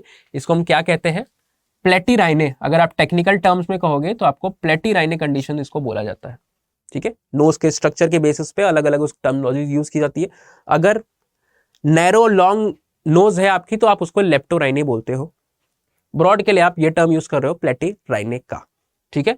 तो इस तरीके के टर्म्स को आप यूज करते हो। तो ट्राइब वाले जो कई सारी नेटिव ट्राइब है, उनका यही कहना है कि हम यहाँ के ओरिजिनल सेटलर हैं। इंडिया में कई सारे ट्राइब में जाओगे, कई सारे ट्राइबल मूवमेंट हो रहे हैं, कई जो ट्राइबल ग्रुप के अंदर मेंबर्स हैं उन्होंने अच्छी सारी शिक्षा प्राप्त की है, और वो इस तरीके के आप क्लेम्स कर रहे हैं, एक तरीके से मूवमेंट है उसको लीड कर रहे हैं और वहां पे क्लेम कर रहे हैं कि हम यहाँ के ओरिजिनल सेटलर हुआ करते थे, इंडिजिनस पॉपुलेशन हुआ करते थे हम यहाँ के, है ना, हमारा राइट है यहाँ की पूरे के पूरे लैंड पे, ठीक है, पर हमको सबड्यू करके आर्यंस ने यहाँ से भगाया और हमको उसका प्रूफ क्या देते हैं, वो इस तरीके के वर्ड्स का यूज कहते हैं कि ये टर्म्स हमारे लिए आपको यूज होते हुए देखने को मिलते हैं। ये कैरेक्टरिस्टिक कई सारी इंडियन ट्राइब्स की पॉपुलेशन में आपको देखने को मिल जाती है, जिनको रेशियल स्टॉक या एथनिक स्टॉक के टर्म में अगर आप बात करते हो तो मोंगोलाइट फीचर या ऑस्ट्रेलाइट जो कि बहुत करीबी है नीग्रोइड के साथ, ठीक है, उन सब में ये सब फीचर देखने को मिलते हैं। तो बताते हैं कि देखिए ये तो प्रूफ है हमारा कि भाई आर्यंस ने आके हमको सबड्यू किया और हम यहाँ के ओरिजिनल सेटलर थे, तो अगर किसी का राइट है यहाँ की सरजमी पर तो वो हमारा राइट है। ये बात कौन कह रहा है? कई सारे ट्राइबल ग्रुप्स, कई सारे मूवमेंट जो लीड हो रहे हैं आज की डेट में, उनका ऐसा कहना है, ठीक है। तो ये ट्राइब का एक कनोटेशन हो गया, जनरल सेंस आप समझते हो कि किस तरीके से ट्राइब का क्या मायने होते हैं, कितनी पुरानी उनकी एंटिक्विटी है ना, कितना पुराना आपको उनका पास्ट देखने को मिलता है, और भी कई सारी चीजें जो आप यहाँ पे देखने वाले हो। दूसरा पार्ट जो इसी में इंपॉर्टेंट है ट्राइब के अंदर, एटिमोलॉजी समझ ली हमने, ओरिजिन कितनी पुरानी है वो देख ली, और भी कई सारी चीजें जिसके अंदर हम पढ़ेंगे। पर उसको समझने से पहले एक बुनियादी क्वेश्चन है जो एस्पिरेंट्स के मन में, खासकर जो यूपीएससी में एंथ्रोपोलॉजी को ऑप्शन लिए रहते हैं, मेरे पास तो अक्सर ये क्वेश्चन आता है जब भी कोई ट्राइबल का कर रहा होता है, या फिर मैं टेस्ट सीरीज अगर हम कंडक्ट करा रहे होते हैं जहां पे भी, तो उनका ये क्वेश्चन आ रहा होता है। एक कंसेप्चुअल क्लैरिटी के लिए क्वेश्चन को आंसर करना जरूरी भी है, क्योंकि ये कोर्स का पार्ट नहीं है। पर कोई जरूरी नहीं है कि जो चीज कोर्स का पार्ट नहीं है उसके ऊपर आपके पास एक कंसेप्चुअल क्लैरिटी ना हो। आपके दिमाग में अगर कॉन्सेप्ट अच्छे से बैठा हुआ है, क्लियर है, तभी आप चीजों को एनालिटिकली आंसर कर पाओगे, जो जीएस की मांग है। जीएस के अंदर में आपको ये ऑप्शन देखने को मिल रहा है, मेंस के अंदर में, सॉरी, तो वहां पे जो नेचर है क्वेश्चंस का वो एनालिटिकल ही होना है, और आपको एनालिटिकली ही सारी चीजों को आंसर करना है, समझ रहे हैं? इसीलिए आपको कॉन्सेप्चुअल क्लैरिटी होनी बहुत जरूरी है। तो एक जो क्वेश्चन है हमारे पास अक्सर आता है, पहले यहां पे इसको क्लियर कर देते हैं। अब आप देखिए कुछ टर्म्स है, एक टर्म हो गया ट्राइब, एक ये शब्द है, दूसरा टर्म हो गया एसटीज यानी कि शेड्यूल ट्राइब, एक और टर्म है जो अभी हमने कहा कि न्यूज में डायनेमिक पोर्शन में आपको देखने को सुनने को मिलता है, वो टर्म क्या है? पीटीजीज या फिर पीबीटीजीज। ये सारे टर्म आपको यहां पे अलग अलग टर्म्स देखने को मिलते हैं, डेजिग्नेटेड होते हैं, ठीक है। इन सबके मायने जो है वो आपस में अलग हैं, सिमिलर नहीं है। ट्राइब अगर आप बात करते हो तो ट्राइब क्या है? एक सोशियो कल्चरल एंटिटी है। What is a tribe? Tribe is a socio cultural entity. Schedule tribe की अगर आप बात करते हो तो it is a politico legal, या फिर ज्यादा बेटर टर्म होगा पॉलिटिको एडमिनिस्ट्रेटिव एंटिटी। यानी ट्राइब का जो शब्द है वो काफी बाद में इवॉल्व हुआ है। अगर आप इंडियन डिक्शन में इसकी बात करते हो तो 1935 का जो गवर्नमेंट ऑफ इंडिया का एक्ट था, वहां पे शब्द पहली बार आपको आते हुए देखने को मिलने लगता है। 37 में मोर प्रोमिनेंटली यूज होता है, और 1940 में ट्राइब्स के लिए यूज होने वाले सारे शब्दों को, इस समय पे अर्ली 40s में जो भी टर्म्स यूज हो रहे थे ट्राइब के लिए, बाकी कई सारे शब्द थे, उनको ये रिप्लेस कर देता है, ठीक है। और उसकी जगह पे एक प्रोमिनेंट फाइनल टर्म बन के आपको देखने को मिलता है कि ट्राइब्स को यहां पे यूज किया जा रहा है। अब आप पूछोगे कि वो सारे टर्म्स कौन थे जो इनकी जगह पे यूज हो रहे हैं? 1890 से लेकर के आप 1930 यानी कि अर्ली 1930s की बात करते हो, या फिर 1880 से आप बात कर लो, तो ये जो 50 सालों का टाइम पीरियड था, इसमें कॉलोनियल एडमिनिस्ट्रेटर ने कई सारे काम किए। आप देखते हो आर्कियोलॉजिकल सर्वे आपका बन रहा है, ठीक है, एशियाटिक सोसाइटी बन रही है, Asiatic Society of India, Asiatic Society of Bengal आप बात करते हो, ठीक है। विलियम जोन्स का आपने नाम सुना होगा, आर्ट एंड कल्चर को आपके लेक्चर्स में इंक्लूड किया होगा। अंसी का फॉर्मेशन होता है, एंथ्रोपोलॉजिकल सर्वे ऑफ इंडिया का, ठीक है। इन सारे के वर्क्स के अंदर आपको देखने को मिलता है कि कई बार वो ट्राइबल्स की भी बात कर रहे होते हैं, ट्राइबल्स के कल्चर की बात कर रहे होते हैं, खासकर अंसी यानी कि एंथ्रोपोलॉजिकल सर्वे ऑफ इंडिया। साथ ही साथ कई सारे सर्वेज हो रहे हैं और सेंसस भी रेगुलरली कंडक्ट होना शुरू हो चुके हैं। कब? लेट 1800s में, है ना, यानी कि 20वीं शताब्दी के शुरुआत से पहले सेंसस आपके कंडक्ट होने लगे। खासकर 1891 के जो सेंसस थे, हमने बात की यहाँ पे 1880 में इसका शब्द आपको अलग अलग आने लग रहे हैं, वहां पे इन सारे ग्रुप्स को आइडेंटिफाई करने के लिए एक मुहिम की जरूरत थी कि आप कैसे आइडेंटिफाई करोगे कि ये ग्रुप कौन से हैं, ये कास्ट से कैसे अलग है। एक डिस्टिंक्शन चाहिए था, बहुत कंफ्यूजन था कि भाई हम किसको कास्ट ग्रुप मानेंगे और किसको ट्राइबल ग्रुप मानेंगे। ठीक है, तो कई सारे लोग अलग अलग कैरेक्टरिस्टिक देते थे। प्रोमिनेंट नाम आपको देखने को मिलता है हर्बर्ट रिस्ले सर का, सेंसस कमिश्नर हुआ करते थे, कई सारी चीजों को उन्होंने देखा और गवर्न किया है ना। इंडिया की ट्राइबल पॉलिसी की तरफ एक रुझान था उनका अर्ली फेज में, कॉलोनियल फेज में, जब देश आजाद नहीं हुआ। तो ऑफकोर्स देश आजाद होता है तो इंडिया ने अपनी खुद की स्कीम्स को, अपनी खुद की पॉलिसी को डेवलप किया। पर अर्ली पीरियड में एक प्रोमिनेंट नाम आपको देखने को मिलते हैं लेट 20th सेंचुरी में, हर्बर्ट रिस्ले साहब। इन्होंने भारत का सबसे पहला एक वेल डिफाइंड रेशियल क्लासिफिकेशन भी दिया हुआ, जो हम ट्राइबल एंथ्रो के अंदर ही में जब लेक्चर्स को आगे ले जाएंगे तो वहां पे डिस्कस कर रहे होंगे। ठीक है, 1890s के टाइम की आप बात करते हो तो यहां पे जो कॉलोनियल एडमिनिस्ट्रेटर्स हैं वो कुछ अलग अलग टर्म्स का यूज करके इन ग्रुप्स को डेजिग्नेट कर रहे हैं। एक शब्द वो यूज करते हैं चरवाहा, है ना, यानी कि जो ग्रेजर्स होते हैं। आप देखते हो अक्सर कई सारी हर्डिंग और पेस्टोरल ट्राइब्स होती हैं, खासकर आप हरियाणा के बेल्ट में आओगे, इस रीजन में आओगे, पंजाब के बेल्ट में, तो कई सारी ऐसी आपको ट्राइब देखने को मिलेंगी जो कि अपना लाइवलीहुड है वो किस तरीके से, किस मींस, किस मोड से कंडक्ट करवा रही है, जानवरों को ग्रेज करा के और फिर उनके प्रोडक्ट से अपना जो लाइवलीहुड उसको देख रही होती है। ठीक है, मिल्क के प्रोडक्ट हो गए और बाकी पोल्ट्री का जो प्रोडक्ट हो गया, इस तरीके से। तो ये चरवाहा उनके लिए टर्म यूज होने लगा।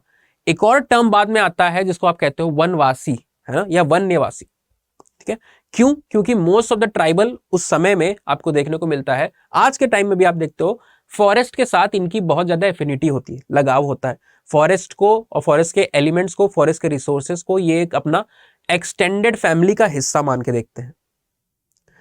तो इसी वजह से आप देखते हो कि वो लोग इनको बोलने लगते हैं वनवासी, यानी कि वन मतलब आपको पता है जंगल या फिर फॉरेस्ट, वासी का मतलब होता है इनहेबिटेंट। तो क्योंकि ये जंगल में रह रहे हैं, इनके लिए ये टर्म भी आपको यूज होने लगा। ठीक है, जीएस घोइया साहब हैं और भी कई सारे लोग हैं, वो इनको बैकवर्ड हिंदूज का टर्म एक यूज करते हैं ट्राइबल्स को डेजिग्नेट करने के लिए, है ना। गांधी जी के कुछ अलग टर्म्स होते हैं जिससे वो इनको एड्रेस कर रहे होते हैं, और कॉलोनियल एडमिनिस्ट्रेटर हैं उनके अलग टर्म्स हैं। तो over a period of time ये टर्म्स इवॉल्व कर रहे होते हैं एक के बाद एक। पर ये जो समय है, हमने बात किया 1930s का, इस समय पे एक आर्गुमेंट होने लगता है कि आप सही से डेजिग्नेट करो कि इनको, आप इन ग्रुप को क्यों क्या कहोगे। एक जगह की रिपोर्ट है फॉर एग्जांपल बंगाल की, वो उनको वनवासी बोल रही, कोई उनको चरवाहा बोल रहा है, कई लोग पहाड़ी बोलते थे। पहाड़ी क्यों? क्योंकि कई सारी ट्राइब्स आपको देखने को मिलेंगी जो माउंटेनियस रीजन में आपको बिलोंग करते हुए देखने को मिलेंगे। तो वहां के जो एडमिनिस्ट्रेटर रहे होंगे उन्होंने इसके लिए टर्म यूज कर दिया कि दीज आर पहाड़ीज, क्योंकि वो एक हिली रीजन में जाके, हिली ट्रैक्ट पे आइसोलेटेड रह रहे हैं बाकी पॉपुलेशन, मेन स्ट्रीम पॉपुलेशन से बिल्कुल अलग थलग। तो पहाड़ी टर्म का उन्होंने यहाँ पे यूज किया। तो इस समय आते आते एक जनरल सेंस, एक जनरल फीलिंग डेवलप हुई एडमिनिस्ट्रेटर के मन में कि भाई ऑल ओवर द इंडिया अलग अलग रीजन्स में आप ऐसे कंफ्यूजिंग टर्म्स को यूज कर रहे हो, उससे बढ़िया एक टर्म पे आओ। तो 35 का जो एक्ट है उसमें एक सेक्शन के अंदर में ट्राइब का वर्ल्ड आपको आते हुए देखने को मिल जाता है। मोर प्रोमिनेंटली हमने बात की कि वो 1937 से वो टर्म यूज होने लगता है, और बाय द टाइम 1940 आता है ये ट्राइब वर्ल्ड एक कॉमन डिक्शन बन जाता है, और बाकी सारे टर्म जो अभी तक हमने बताए उसको रिप्लेस करके यही टर्म जो है वो यूज होने लगता है। अब वो ट्राइब का अलग अलग कैरेक्टरिस्टिक अलग अलग स्कॉलर बताते हैं, है ना। जब तक देश आजाद नहीं होता है तब तक तो वो मल्टीपल चीजें चल रही होती हैं, पर देश आजाद होता है तो इन ट्राइब को आइडेंटिफाई करने और इनके कैरेक्टरिस्टिक को सुनिश्चित करने, यानी कि आप बताओ कि कैसे आप बता सकोगे कि कोई ट्राइब है कि नहीं, और उनमें से भी कौन सी वो ट्राइब है जिनको हमारी जरूरत है। हमारी मतलब किसकी? मेरी, आपकी नहीं, गवर्नमेंट के असिस्टेंस की जरूरत है। किस पर्पस के लिए? डेवलपमेंट के लिए। और इंडियन की जो सोसाइटी, इंडिया की इंडिपेंडेंस की जो आप बात करते हो, उसके जो फ्रूट्स रीप करने हैं आपको, डेवलपमेंट की जो जर्नी पे आपको जाना है, उसमें इंटीग्रेट करने के लिए किसको? हमारे ट्राइबल काउंटर पार्ट्स को। तो ये कैसे होगा, ये किस तरीके से होगा? जब आप डेजिग्नेट कर पाओगे कि ट्राइबल्स कौन है, और उसके बाद आप ये बताओगे कि उन ट्राइबल्स में से भी ऐसे कौन से ग्रुप्स हैं जिनको हमारे असिस्टेंस की जरूरत है। तो ट्राइबल्स के लिए कुछ कैरेक्टरिस्टिक यूज हुए कि मोस्टली ट्राइबल्स जो होते हैं वो किस तरीके से रहते हैं, एक आइसोलेटेड रीजन में रहेंगे, इस तरीके के कैरेक्टरिस्टिक होंगे, यूनिक फीचर्स उनके बीच आपको देखने को मिलेंगे, है ना। तो ट्राइब्स के बारे में तो कोई दिक्कत नहीं थी, क्योंकि ट्राइब्स कई सारी हैं, आप बात कर रहे हो कई सारी, जिसमें जिसके हम नाम को भी नहीं इंक्लूड करते। जब अभी हमने यहाँ पे जब देखा, आपको जो हम डाटा बता रहे थे, वो डाटा आपके पास जो आया वो शेड्यूल ट्राइब्स का है। उसको छोड़ के भी हमने बाकी कई सारे ट्राइब्स हैं, कई सारे ट्राइबल ग्रुप्स हैं, कई सारे सब ग्रुप्स आपको देखने को मिलते हैं। पर कुछ ट्राइब्स ऐसी हैं, फॉर एग्जाम्पल अगर आप कास्ट का भी बात करते हो तो कुछ कास्ट के लिए हमारे पास स्पेशल प्रोविजंस हैं, सारे कास्ट के लिए हमारे पास ऐसे प्रोविजंस नहीं है। कुछ कास्ट जो है जो एक बहुत बड़े समय से मार्जिनलाइज्ड रही हैं, ठीक है, उनको बहुत सारी एट्रोसिटीज को सहना पड़ा है, बहुत सारा बैकवर्डनेस रहा है, किस वजह से, सोशियो कल्चरल फैक्टर्स की वजह से। तो उनके लिए गवर्नमेंट की कई सारी स्कीम्स होती हैं, रिजर्वेशन उनमें से एक होता है, प्रमोशंस होते हैं, इस तरह की कई सारी चीज होती है जो कि ऑल्दो डिबेटेड है, कई लोग उसके पक्ष में होते हैं, कई लोग उसके विपक्ष में बात कर रहे होते हैं। पर हमारा जो काम यहाँ पे है चीजों को समझना है, चीजों के लेंथ में, डेप्थ में जाके उसकी रियल कॉज और उसकी रूट्स को समझना है, ना कि इन डिबेट्स में पढ़ना, ठीक है। वो कभी और के लिए होगा जब हम हिस्ट्री के सेंस में या फिर अगर डायनेमिक पोर्शन के सेंस में इसको कभी डिस्कस कर रहे होंगे तो हम भी उन डिबेट्स में जाएंगे। पर आज के लिए आपका ये समझना जरूरी है कि ये कहाँ से ये दोनों टर्म्स इवॉल्व कर रहे हैं और डिफरेंसेस क्या है इन दोनों ही नहीं, जो लास्ट टर्म आपको पीछे दिख रहा है पीटीजीज या पीवीटीजीज का, उसके बीच में भी। तो कास्ट का जो टर्म है, सॉरी जो कास्ट का जो ग्रुप है उसको अलग किया गया किससे, शेड्यूल कास्ट से, और भी अलग किया जाता है उसको बाद में अदर बैकवर्ड क्लासेस के साथ। इन सारे ग्रुप्स में से जो आपको देखने को मिल रहे हैं जितने भी कास्ट ग्रुप हैं वो सारे के सारे ओबीसीज या फिर एससीज नहीं है। उसी तरह सारी जो ट्राइब्स इंडिया में मौजूद हैं, out of all the tribes, सभी ट्राइब्स एसटीज नहीं है, यानी कि शेड्यूल ट्राइब्स नहीं है, और सभी ट्राइब्स पीटीजीज नहीं है। तो जनरल ट्राइब जिनका आपको लगता है कि ठीक है इनकी कंडीशन सही है, ये सर्वाइव कर सकते हैं, ये इंटीग्रेटेड है, ये ऑन दी होल आप बात करो मोर और लेस इंडियन सोसाइटी, जो ग्रेटर इंडियन सोसाइटी है उसके साथ मिलजुल के रह रहे हैं, ठीक है, इनको इतनी हमारी असिस्टेंस की जरूरत नहीं है, तो वो नॉर्मल ट्राइब्स हो जाती हैं, जो कि क्या है, एक सोशियो कल्चरल एंटिटी की तरह आप देखते हो, है ना। वो एक आप बात करते हो कि सामाजिक स्तर पे हमारे समाज का एक हिस्सा है। पर कुछ ऐसी इनके बीच में पॉपुलेशन है ना, कुछ ऐसे डिविजन्स हैं इनके बीच में जिनको बहुत मार्जिनलाइज रहना पड़ा है सालों से। कई सारी प्रैक्टिसेस जो कि हो सकती है प्री यूरोपियन एडवेंट या प्री कॉलोनियल रिजीम, ऐसी बुरी कंडीशन जिसको उनको फेस करना हो, कई जो कॉलोनियल रूल के आने के टाइम या उसके बाद उनको फेस करना पड़ा। फॉर एग्जाम्पल अगर आप लेते हो तो क्रिमिनल ट्राइब्स का एक्ट हो सकता है ना, उसके थ्रू बहुत सारी एट्रोसिटीज कई सारी मल्टीपल ट्राइब्स को फेस करनी पड़ी। यहाँ पे फॉरेस्ट एक्ट्स मल्टीपल लाते हैं ब्रिटिश, खासकर 1927 से तो पूरी तरीके से स्ट्रेंथन कर देते हैं रूल्स एंड रेगुलेशन को। ट्राइबल्स का जो राइट है फॉरेस्ट के ऊपर, फॉरेस्ट के रिसोर्सेज के ऊपर, उसको एक तरीके से वो डिमोलिश कर रहे हैं, है ना। क्यों कर रहे हैं? क्योंकि उनका अपना इंटरेस्ट है लैंड के ऊपर और फॉरेस्ट के अबंडेंट रिसोर्सेज के ऊपर, चाहे वो वुड हो चाहे वो बाकी अदर रिसोर्सेज हो। तो अगर उनको वो सारे रिसोर्सेज चाहिए, उस पर एक छत्र राज चाहिए, है ना, मोनोपोली चाहिए उस रिसोर्स के ऊपर, तो उनको वहां के ओरिजिनल हैबिटेंट जो है, जो उसको प्लेस को इनहैबिट कर रहे हैं, कौन, ट्राइबल्स ना, उनको वहां से हटाना होगा। तो इसीलिए इस तरह की कई सारी फॉरेस्ट पॉलिसीज भी आती है जो बुरी तरीके से ट्राइबल्स के सर्वाइवल को एक तरीके से डैमेज कर रही होती है, उनके राइट्स को छीन लेती है, पेनाल्टीज लगाती है, सजा देती है कि आप अगर आते हो, ग्रेजिंग करते हो, फॉरेस्ट के रिसोर्सेज को यूज करते हो तो आपको इतनी टाइम की सजा हो सकती है और इतना रुपए आपको दंड यानी पेनल्टी भरनी पड़ सकती है। तो इसी वजह से कई सारे ग्रुप्स जो है आपको, ये तो हम एक या दो चीज को डिस्कस कर रहे हैं, जब आगे लेक्चर में बढ़ेंगे तो रीजंस को और भी समझेंगे, एडमिनिस्ट्रेशन किस तरीके से चला है उसको भी देखेंगे, तो वहां पे आपको मल्टीपल रीजंस बताए जाएंगे कि क्यों इन ट्राइबल्स की हालत बुरी होती गई। तो उनमें से कुछ जो आज की डेट में सही है उनको हम सिर्फ ट्राइब बोल रहे हैं और एक वो सोशल कल्चरल फिनोमेना है, पर कुछ जिनकी हालत बहुत खराब थी, है ना, जैसे कास्ट में जो शेड्यूल्ड कास्ट है वो एक मार्जिनलाइज ग्रुप की तरह देखी जाती है, उनको इमीडिएट हेल्प और असिस्टेंस की जरूरत थी। उसको डेजिग्नेट करने के लिए गवर्नमेंट ने एक पॉलिटिकल लीगल एंटिटी की तरह शेड्यूल ट्राइब को या शेड्यूल ट्राइब के कॉन्सेप्ट को सामने रखा कि भाई इन ट्राइबल की जो पूरी पॉपुलेशन इंडिया में मौजूद है उनमें से वो जिनको हमारी असिस्टेंस की जरूरत है, हेल्प की जरूरत है, उसको आप डिमार्केट कर लो। अब आप उसको डिमार्केट करोगे या फिर उसको निकालोगे तो उसका कुछ कैरेक्टरिस्टिक होना चाहिए, नहीं तो सब लोग आगे बढ़ के अगर बेनिफिट मिल रहा है तो कौन मना करेगा कि मैं शेड्यूल ट्राइब नहीं, सब आगे बढ़ के मैं भी ट्राइबल, मैं भी शेड्यूल ट्राइब हूँ, मेरे साथ भी बहुत एट्रोसिटीज हुई। तो उसके लिए कुछ कॉमन कैरेक्टरिस्टिक चाहिए होते हैं, है ना, और ये अलग अलग समय पे अलग अलग लोग ले रहे थे, पर उस समय भी कोई यूनानिमिटी नहीं थी, आपस में एक मत नहीं हुए थे सारे लोग, कोई स्कॉलर कुछ कह रहा था, कोई एक्सपर्ट कुछ कह रहा था। तो वहां पे गवर्नमेंट अलग अलग कमिटी बैठाती है, जिसमें से एक बहुत प्रोमिनेंट या इंपॉर्टेंट कमिटी है जो अगर आपको ये क्वेश्चन आता है शेड्यूल ट्राइब से related, term tribe schedule tribe से रिलेटेड, या फिर और भी अगर आपसे कैरेक्टरिस्टिक पूछे जाते हैं ट्राइबल एंथ्रोपोलॉजी के अंदर में ट्राइब्स के, तो आपको उनका नाम लिखना होता है, उनकी कमिटी के बारे में बताना होता है। और उन सज्जन का नाम क्या है? BN लोकुर। ठीक है, ये भाई साहब लॉ सेक्रेटरी भी हुआ करते थे, और इनकी कमिटी जो है लगभग 1965 के आसपास अपनी रिपोर्ट को सबमिट करती है और कैरेक्टरिस्टिक बताती है किसके? शेड्यूल ट्राइब के। ट्राइब के नहीं, आप इसमें कंफ्यूज मत होइएगा, ट्राइब का कैरेक्टरिस्टिक की जरूरत नहीं है क्योंकि उनके लिए स्पेशल प्रोविजंस नहीं बनाने हैं, वो सोशियो कल्चरल एंटिटी है। पर शेड्यूल ट्राइब क्या है? शेड्यूल ट्राइब एक पॉलिटिको लीगल, या हमने क्या कहा, मोर सुटेबली आप कहो पॉलिटिको एडमिनिस्ट्रेटिव यूनिट है, उसको आपको एडमिनिस्टर करना है। तो इसलिए उसके लिए आपको टर्म्स बनाने पड़ेंगे, आपको डिमार्केट करना पड़ेगा कि किस तरीके से आप डिफरेंशिएट करो इन दोनों के बीच में, है ना। तो इस डिफरेंशिएशन के लिए ही ये सारा सिस्टम यहाँ पे आपको देखने को मिलता है।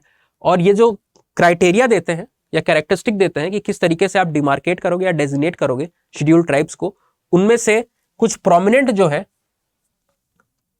वो आप ले सकते हो। एक तो जियोग्राफिकल आइसोलेशन, हम यहाँ पे सिर्फ आइसोलेशन लिख रहे हैं, पर ये आइसोलेशन कैसा? जियोग्राफिकल आइसोलेशन, यानी कि ये ट्राइब अलग थलग होकर रहती है। एक कैरेक्टरिस्टिक इनका ये है, अलग थलग होंगी तो मेन स्ट्रीम पॉपुलेशन के साथ उनकी ग्रोथ, उनकी डेवलपमेंट के जो पूरी जर्नी उसमें आसानी से पार्टिसिपेट नहीं कर पाएंगी, उन तक चीजें नहीं पहुंच पाएंगी। रोड बना रहे हो, जो मेन स्ट्रीम सोसाइटी के आसपास ट्राइब्स है वो तो उन सारी चीजों को लेंगी, मार्केट प्लेस का डेवलपमेंट हो रहा है, बिजली पहुंचेगी, वो लोग तो इस बेनिफिट को रीप कर पाएंगे। पर जो लोग हमने बात किया कि आइसोलेटेड ग्रुप्स है, पहाड़ों पे रह रही है, जंगलों में रह रही है, वहां तक आप इन फैसिलिटीज को नहीं पहुंचा।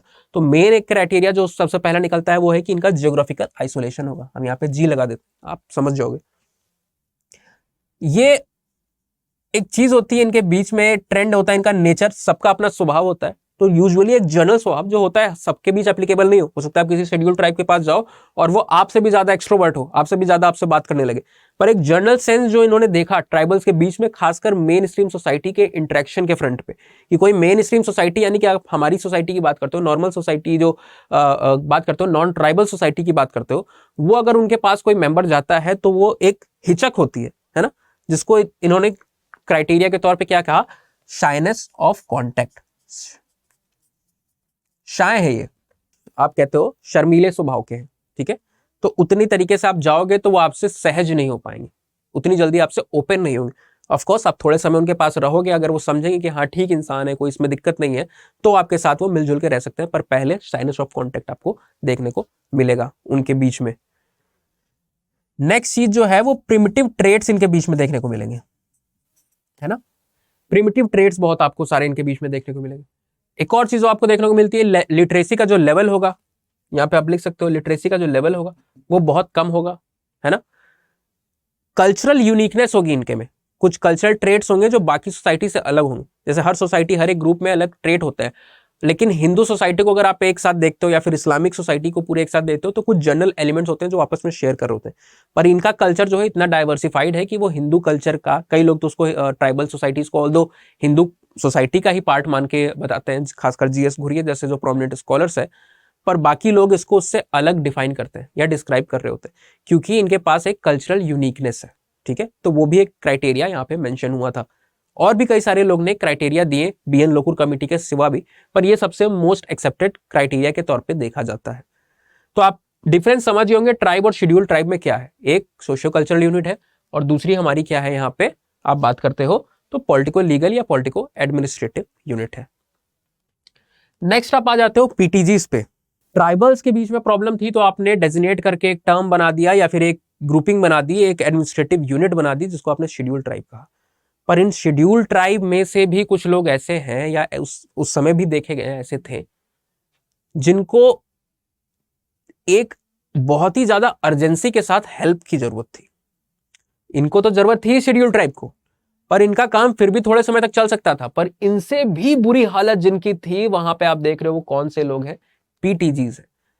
जैसे आप बात करते हो पुअरेस्ट ऑफ द पुअर की, यानी कि गरीब जो है, गरीबों में भी सबसे ज्यादा गरीब, है ना, जो वर्स्ट अफेक्टेड है सोशियो कल्चरल फ्रंट पे, सोशियो लीगल फ्रंट पे, एज अ पॉलिटिकल ग्रुप आप कह सकते हो, अगर आप उनके खुद की पॉलिटिकल सिस्टम की बात करते हो, है ना, जो जनरल पॉलिटिकल सिस्टम की बात नहीं हो रही है, इकोनॉमिक फ्रंट पे मेजरली, तो इनका बहुत बुरा हाल आपको देखने को मिलता था। कुछ ऐसी पॉपुलेशन थी शेड्यूल ट्राइब के अंदर, तो गवर्नमेंट ने कहा कि भाई ये जो स्पेसिफिक पॉपुलेशन है शेड्यूल ट्राइब के अंदर, जिनकी हालत तो भाई सबसे बुरी है ट्राइबल्स के बीच में, उनको आप अलग से कैटेगराइज करो, अलग से निकालो।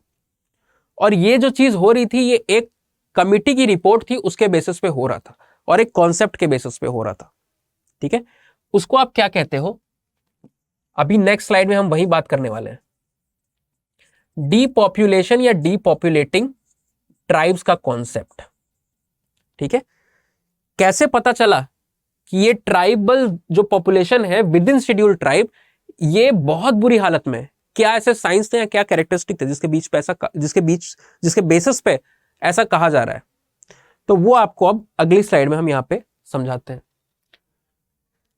ये टर्म जो आपको ऊपर दो देखने को मिल रहे हैं, डीपॉपुलेटिंग, है ना, जिसको शॉर्ट में आप क्या कहते हो, डीपीटी,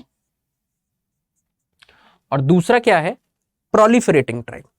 अब पहले इनका मतलब समझ लो, फिर हम पीटीजी से इसको जोड़ के देखेंगे। कुछ ऐसे ट्राइबल ग्रुप जो वेरियस रीजन के कारण, जिनका नंबर, ध्यान देना आप, या तो गिर रहा है और या तो स्टैग्नेंट है। बहुत जगह पे आपको यह बताया जाता है कि डीपॉपुलेटिंग, जैसा कि शब्द से पता चल रहा है कि नंबर गिर रहा होगा, डिक्लाइन कर रहा होगा। पर ह्यूमन ग्रोथ का एक जनरल कैरेक्टरिस्टिक क्या है कि नंबर को इंक्रीज होना है, भले वो बहुत ज्यादा स्लोली हो। ठीक है, number of people born and number of people dying, यानी कि बर्थ रेट और डेथ रेट यूजुअली जो है, बर्थ रेट डेथ रेट से थोड़ा आगे रहता है। तो जो भी पॉपुलेशन एक तरीके से डाई आउट कर रही होती है, उसको रिप्लेस करने के लिए नए मेंबर्स आ जाते हैं, है ना, due to higher birth rate. तो जाहिर सी बात है कि अगर ये पॉपुलेशन गिर नहीं रही है तो भी इसको धीमे धीमे बढ़ना चाहिए। पर डीपॉपुलेटिंग ट्राइब का जो कॉन्सेप्ट है वो ये इस पे फोकस करता है कि जो पॉपुलेशन है ट्राइबल्स की, वो स्टैग्नेंट है। ये कमिटी, एक रिसर्च हुई, उसमें ये पाया गया कि पॉपुलेशन स्टैग्नेंट है, या बढ़ ही नहीं रही है। जितने लोग का आपको देखने को मिल रहा है बर्थ हो रहा है, उतने ही लोग उस पॉपुलेशन में डाई आउट कर जा रहे हैं।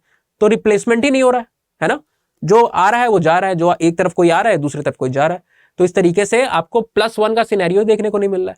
तो पॉपुलेशन एक लेवल पे स्टैग्नेंट हो गई, वो बढ़ नहीं रही है, उसमें आपको इजाफा देखने को नहीं मिल रहा होता है। और दूसरी तरफ आपको देखने को मिल रहा होता है इससे भी बुरी हालत, है ना।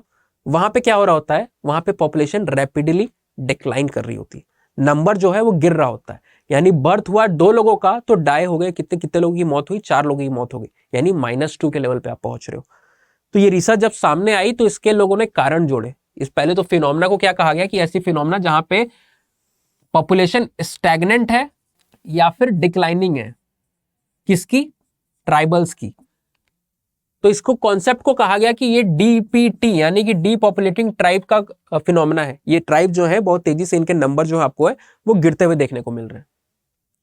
अब इसके रीजंस क्या हो सकते हैं, इस पे बात हुई। तो इसके सिर्फ एक रीजन नहीं थे, 2 कैटेगरीज के अंदर इसके रीजंस बताए जाते हैं। पहला रीजन जो है वो सोशियो कल्चरल रीजन कहलाता है, सोशियो कल्चरल रीजंस या सोशियो कल्चरल फैक्टर्स आप कह सकते हो। दूसरा जो है वो फिजिकल या फिर बायोलॉजिकल कैरेक्टर्स। अब आप खुद सोच के देखो इनके अंदर क्या चीजें आ सकती हैं। सोशियो कल्चरल रीजन क्या होते हैं कि कुछ ऐसी प्रैक्टिसेस होंगी समाज में, ऐसी चीजें चल रही होंगी, ऐसे ट्रेंड्स होंगे ट्राइबल ग्रुप्स के बीच में, जिसकी वजह से उनका नंबर जो है वो बहुत तेजी से डिक्लाइन हो रहा है। फॉर एग्जाम्पल आप ले सकते हो फीमेल इन्फेंटिसाइड की प्रैक्टिस, है ना, लोअर लिटरेसी है, उस वजह से इस तरह की कई सारी चीजें आपको देखने को मिल सकती है। तो ये तो सोशल, या फिर आप देख सकते हो कि उनका जो स्टेटस है सोसाइटी में, मार्जिनलाइजेशन का जो फिनोमेना है, उस वजह से आपको ये सारी चीजें देखने को मिल रही हैं।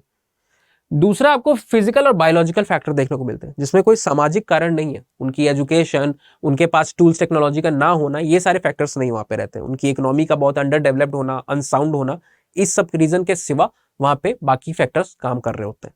वो फैक्टर्स क्या होते हैं, वो हो सकते हैं कोई डिजीज, मल्टीपल डिजीज का रिकरेंस, एक बार आई, एक डिजीज हुई गई, उससे पॉपुलेशन संभल रही थी, तब तक दूसरी डिजीज आ गई।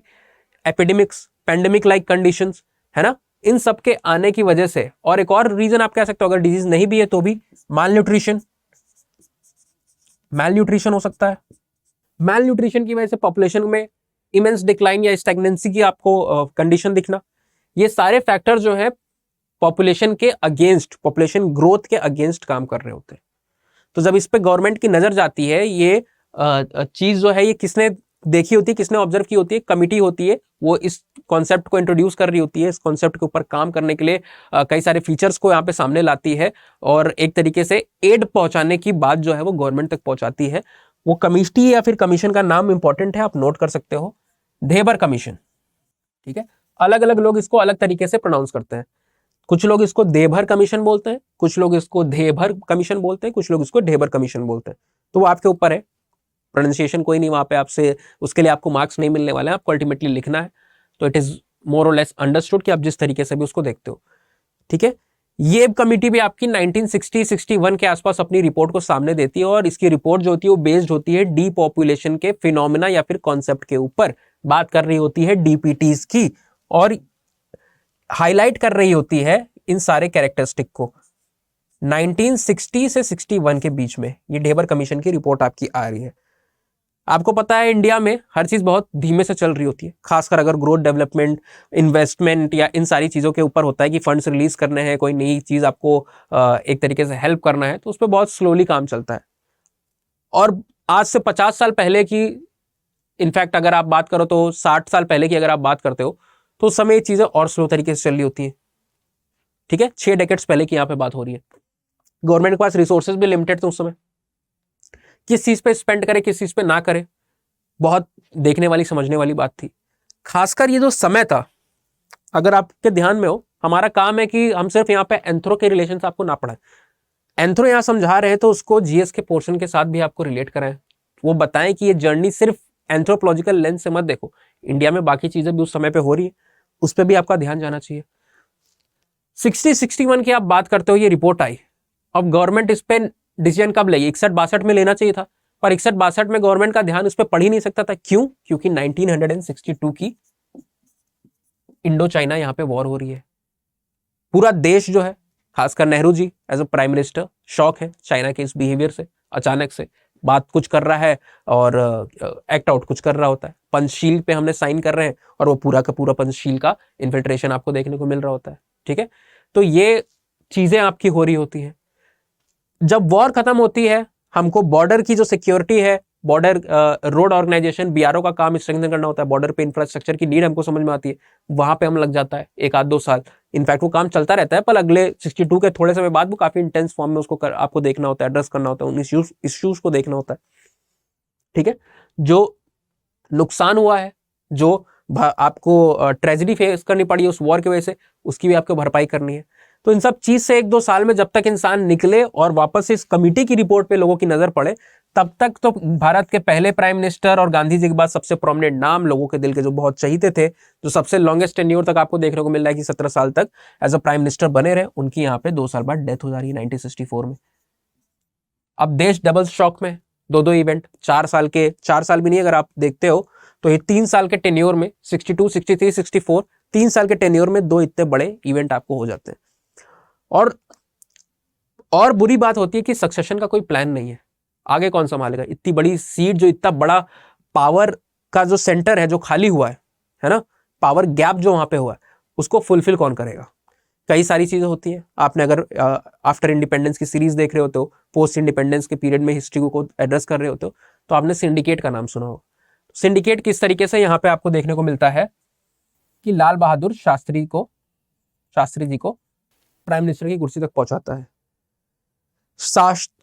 आप बात करते हो, शास्त्री जी एक अच्छे लीडर थे, ठीक है, पर वो उतने ज्यादा, आप कह सकते हो, स्ट्रांगली किसी चीज के अगेंस्ट वो खड़े नहीं होते थे। स्टैंड लेने की जो आप बात करते हो, या फिर बहुत ज्यादा रिजिडिटी के साथ किसी चीज का पोर्ट्रेल होता है, उसमें वहां पे थोड़ी सी आपको लैग देखने को मिलता है।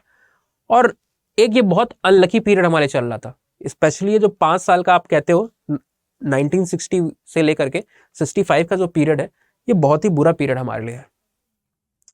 61 में आपको कई सारी प्रॉब्लम्स देश में देखने को मिल रही है, 62 में वॉर हो जाती है, 1-2 साल संभालते हैं हम, तब तक 64 में प्राइम मिनिस्टर की डेथ हो जा रही है।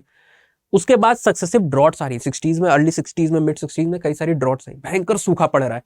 अमेरिका के साथ हमारे जो रिलेशंस है वो हमें कई बार फोर्स कर रहा है कि आप वियतनाम वॉर में हमारी साइड लो, या फिर बाकी चीज़ों में कई जगह पे हमको ग्लोबल फ्रंट पे सपोर्ट करो, उसके बदले में कई सारी चीज़ों को एड पहुंचाने की हमारी बात कर रहा होता है। हमारे यहाँ ड्रॉट लाइक कंडीशंस है। 65 में अगेन इन सब चीज़ का फायदा आपको देखने को मिल रहा है, फायदा उठाते हुए लोग देखने को आपको मिल रहे हैं। 65 में आपकी पाकिस्तान के साथ वॉर हो जा रही है, और ये नेशनल फ्रंट पे चीज़ें हो रही है। बैकड्रॉप में तो और भी बड़ी बड़ी कई सारी चीज़ें हो रही है एट रीजनल लेवल। इसी समय पे आपको देखने को मिल रहा है कि मिजो रिवोल्ट भी स्टार्ट हो चुकी। पुलांग लालडेंगा जो आप बात करते हो, MNF को बनाए हुए हैं, वो भी हम पढ़ते हैं एंथ्रोपोलॉजी के ऊपर ही। इनफैक्ट हमारा एक लेक्चर भी है यूट्यूब में, अगर आप चाहो तो जाके देख सकते हो। The only time when India air स्ट्राइक्ड herself या इटसेल्फ, पहली और इकलौती बार जब इंडिया ने अपनी सरहद के अंदर अपने ऊपर ही एयर स्ट्राइक करना पड़ा, वो भी इस मिजो रिवोल्ट के ही संबंध में, इससे रिलेटेड में हमने वीडियो बनाया हुआ है। तो वो सारी चीजें भी चल रही हैं, ठीक है। और देन अगेन उसी समय आपको देखने को मिलता है कि एक और शॉक आ जाता है कि इंडिया का दूसरा prime minister with in 5 year period के अंदर दूसरा प्राइम मिनिस्टर, 5 भी क्या आप तो कहोगे कि अगर देखो तो 2 से 3 साल के अंतर में वहां पे शास्त्री जी की भी डेथ हो जाती है, ठीक है। Indira Gandhi as a prime minister वहां पे आपको आते हुए देखने को मिल रही है, और कंडीशन जो है आपकी वो बहुत देश की बुरी बनी हुई। तो इस चीज के ऊपर जो हम यहाँ पे आपको फोकस बताना चाह रहे हैं एक होलिस्टिक फ्रेम के अंदर, कि इस रिपोर्ट के ऊपर उस समय किसी की नजर नहीं पड़ रही है। 66 से लेके 67 68 तक बैंक, कई सारी चीजें आपको, जो इंदिरा गांधी का अर्ली टेन्योर है वहां पे बैंकों का नेशनलाइजेशन हो रहा है, और भी कई फ्रंट में हमारी इश्यूज है, अमेरिका के साथ है, पाकिस्तान के साथ है। इंटरनली इंदिरा गांधी को कई सारे इश्यूज फेस करने पड़ रहे हैं, सिंडिकेट के साथ उनकी प्रॉब्लम स्टार्ट हो जाती है। पहले तो उनको समझा गया होता है, जो खासकर कहा जाता था उनके लिए टर्म यूज होता था कि वो गूंगी गुड़िया है, वो कुछ बोलेगी नहीं, और उनको बैठा दो कुर्सी पे और पपेट की तरह उनको चलाओ। और जब लोग बैठाते हैं 1-2 साल में उनको पता चल जाता है कि ये पपेट नहीं, ये तो बहुत ही डेंजर सिचुएशन हमने अपने लिए अपने पाव पे कुल्हाड़ी मार ली है, कि बहुत ही स्ट्रांग पर्सनैलिटी की तरह वो उभरती है इंदिरा गांधी। और 71 में जैसे ही आपको देखने को मिलता है कि ईस्ट पाकिस्तान, आप देखते हो लिबरेशन वॉर जब चल रही होती है, बांग्लादेश का इमरजेंस होता है, भारत की बड़ी भूमिका होती है, आप सबने पढ़ा होगा, उस पर टाइम वेस्ट करना हमारे लिए मुनासिब नहीं होगा।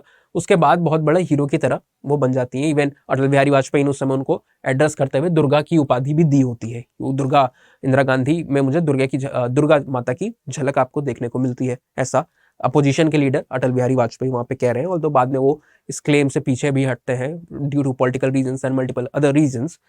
पर आपको देखने को मिल रहा है कि 71 के बाद एक तसल्ली थोड़ी सी आती है ना। इंडिया इतनी बड़ी वॉर जीता है, और एक तरीके से हमारे पास एक टेंशन खत्म हो गई। क्यों? क्योंकि हमारे 2 साइड पे एक जख्म की तरह पाकिस्तान हम पे एट्रोसिटीज या फिर मौका ढूंढ रहा होता है कि कैसे इंडिया को परेशान करे, ईस्ट में भी और वेस्ट में भी। उधर वेस्ट पाकिस्तान और यहाँ पे ईस्ट पाकिस्तान। बट जब बांग्लादेश बन जाता है, वहां पे एक इलेक्टेड गवर्नमेंट आती है, हमारे रिलेशन काफी अच्छे हो जाते हैं, तो एक सरदर्द खत्म होता है।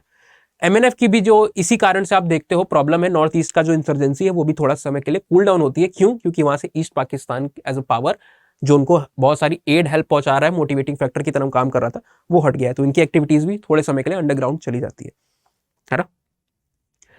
इन सब के बाद वापस से देवर कमीशन की रिपोर्ट के ऊपर असर पड़ता है, मतलब लोगों की नजर पड़ती है, गवर्नमेंट की नजर पड़ती है।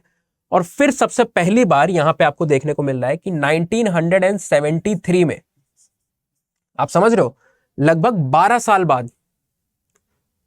साल बाद गवर्नमेंट की नजर इस रिपोर्ट के ऊपर पड़ती है, और वो फाइनली एक्शन लेती है और ग्रुप को क्रिएट करती है on the recommendation of Dhebar commission, जिन्होंने अपना पूरा रिकमेंडेशन किस पे दिया था? डीपॉपुलेशन यानी DPT के कॉन्सेप्ट के ऊपर। उनकी बात को मान के गवर्नमेंट एक कैटेगरी को क्रिएट करती है, जो कि आप क्या कहोगे, जिसे PTGs, उसको नाम देती है PTGs। ये 1973 में क्रिएट हुआ, ठीक है। PTGs यानी कि जिसको आप क्या कह रहे हो, प्रिमिटिव ट्राइबल ग्रुप्स, आप क्या एड्रेस कर रहे हो, PTGs। प्रिमिटिव ट्राइबल ग्रुप्स के क्राइटेरिया जो थे वो भी देवर कमीशन के हिसाब से डिसाइड होते हैं। वो क्राइटेरिया आपको यहाँ पे आगे देखने को मिल जाएंगे, पर वहां पे पहुंचने से पहले हम एक बार DPT का, अगर आप चाहो तो यहाँ पे एग्जांपल नोट कर सकते हो। ये अलग अलग DPTs हैं। DPTs वो जिनका नंबर बहुत स्टैग्नेंट हो या फिर पॉपुलेशन गिर रही हो। उसमें चेंचूज, जो आंध्र प्रदेश की एक ट्राइब आपको देखने को मिलती है, बिरहुर आपको देखने को मिल जाती है सेंट्रल इंडिया में, और मल पहाड़ियाज की पॉपुलेशन आपको ईस्टर्न इंडिया में देखने को आपको मिल जाती है। राजीज की पॉपुलेशन है नॉर्थ इंडिया में, उत्तराखंड यूपी का रीजन जो है उसमें आपको देखने को मिलती है। टोडा की जो पॉपुलेशन है, नीलगिरी हिल्स का जो रीजन है, वहां पे आपको देखने को मिल जाती है, ठीक है। साथ ही साथ खासास का जो पॉपुलेशन है वो भी उत्तराखंड में आपको देखने को मिल जाती है। खासास को खासीज के साथ जो मेघालय की ट्राइबल ग्रुप, एथनिक ग्रुप है, उनके साथ कंफ्यूज मत कीजिएगा। खासा एक अलग ट्राइब है, जौनसार भी इनको कहते हैं। अगर आप म्यूजिक में इंटरेस्ट रखते हो तो एक सिंगर है, if I am not mistaken, उनका नाम है जुबीन नौटियाल, वो भी इसी जौनसारी ट्राइब के साथ बिलोंग करते हैं, जो कि खासा के साथ ही एक खासा का एक सब ग्रुप की तरह है। ठीक है, जौनसार बवार रीजन वहाँ पे जो है उत्तराखंड के अंदर, उसमें वहाँ पे वो बिलोंग करते हैं। तो ये सारी जो आपकी ट्राइब्स हैं ये डीपीटी के अंदर में आती हैं। और दूसरी ट्राइब हमने जिसका भी डिस्कशन नहीं किया, दूसरा कॉन्सेप्ट इनफैक्ट जो है वो डीपीटी का जस्ट अपोजिट है, डीपॉपुलेटिंग का जस्ट अपोजिट है। वो कौन सी ट्राइब्स है? प्रोलिफरेटिंग ट्राइब्स है।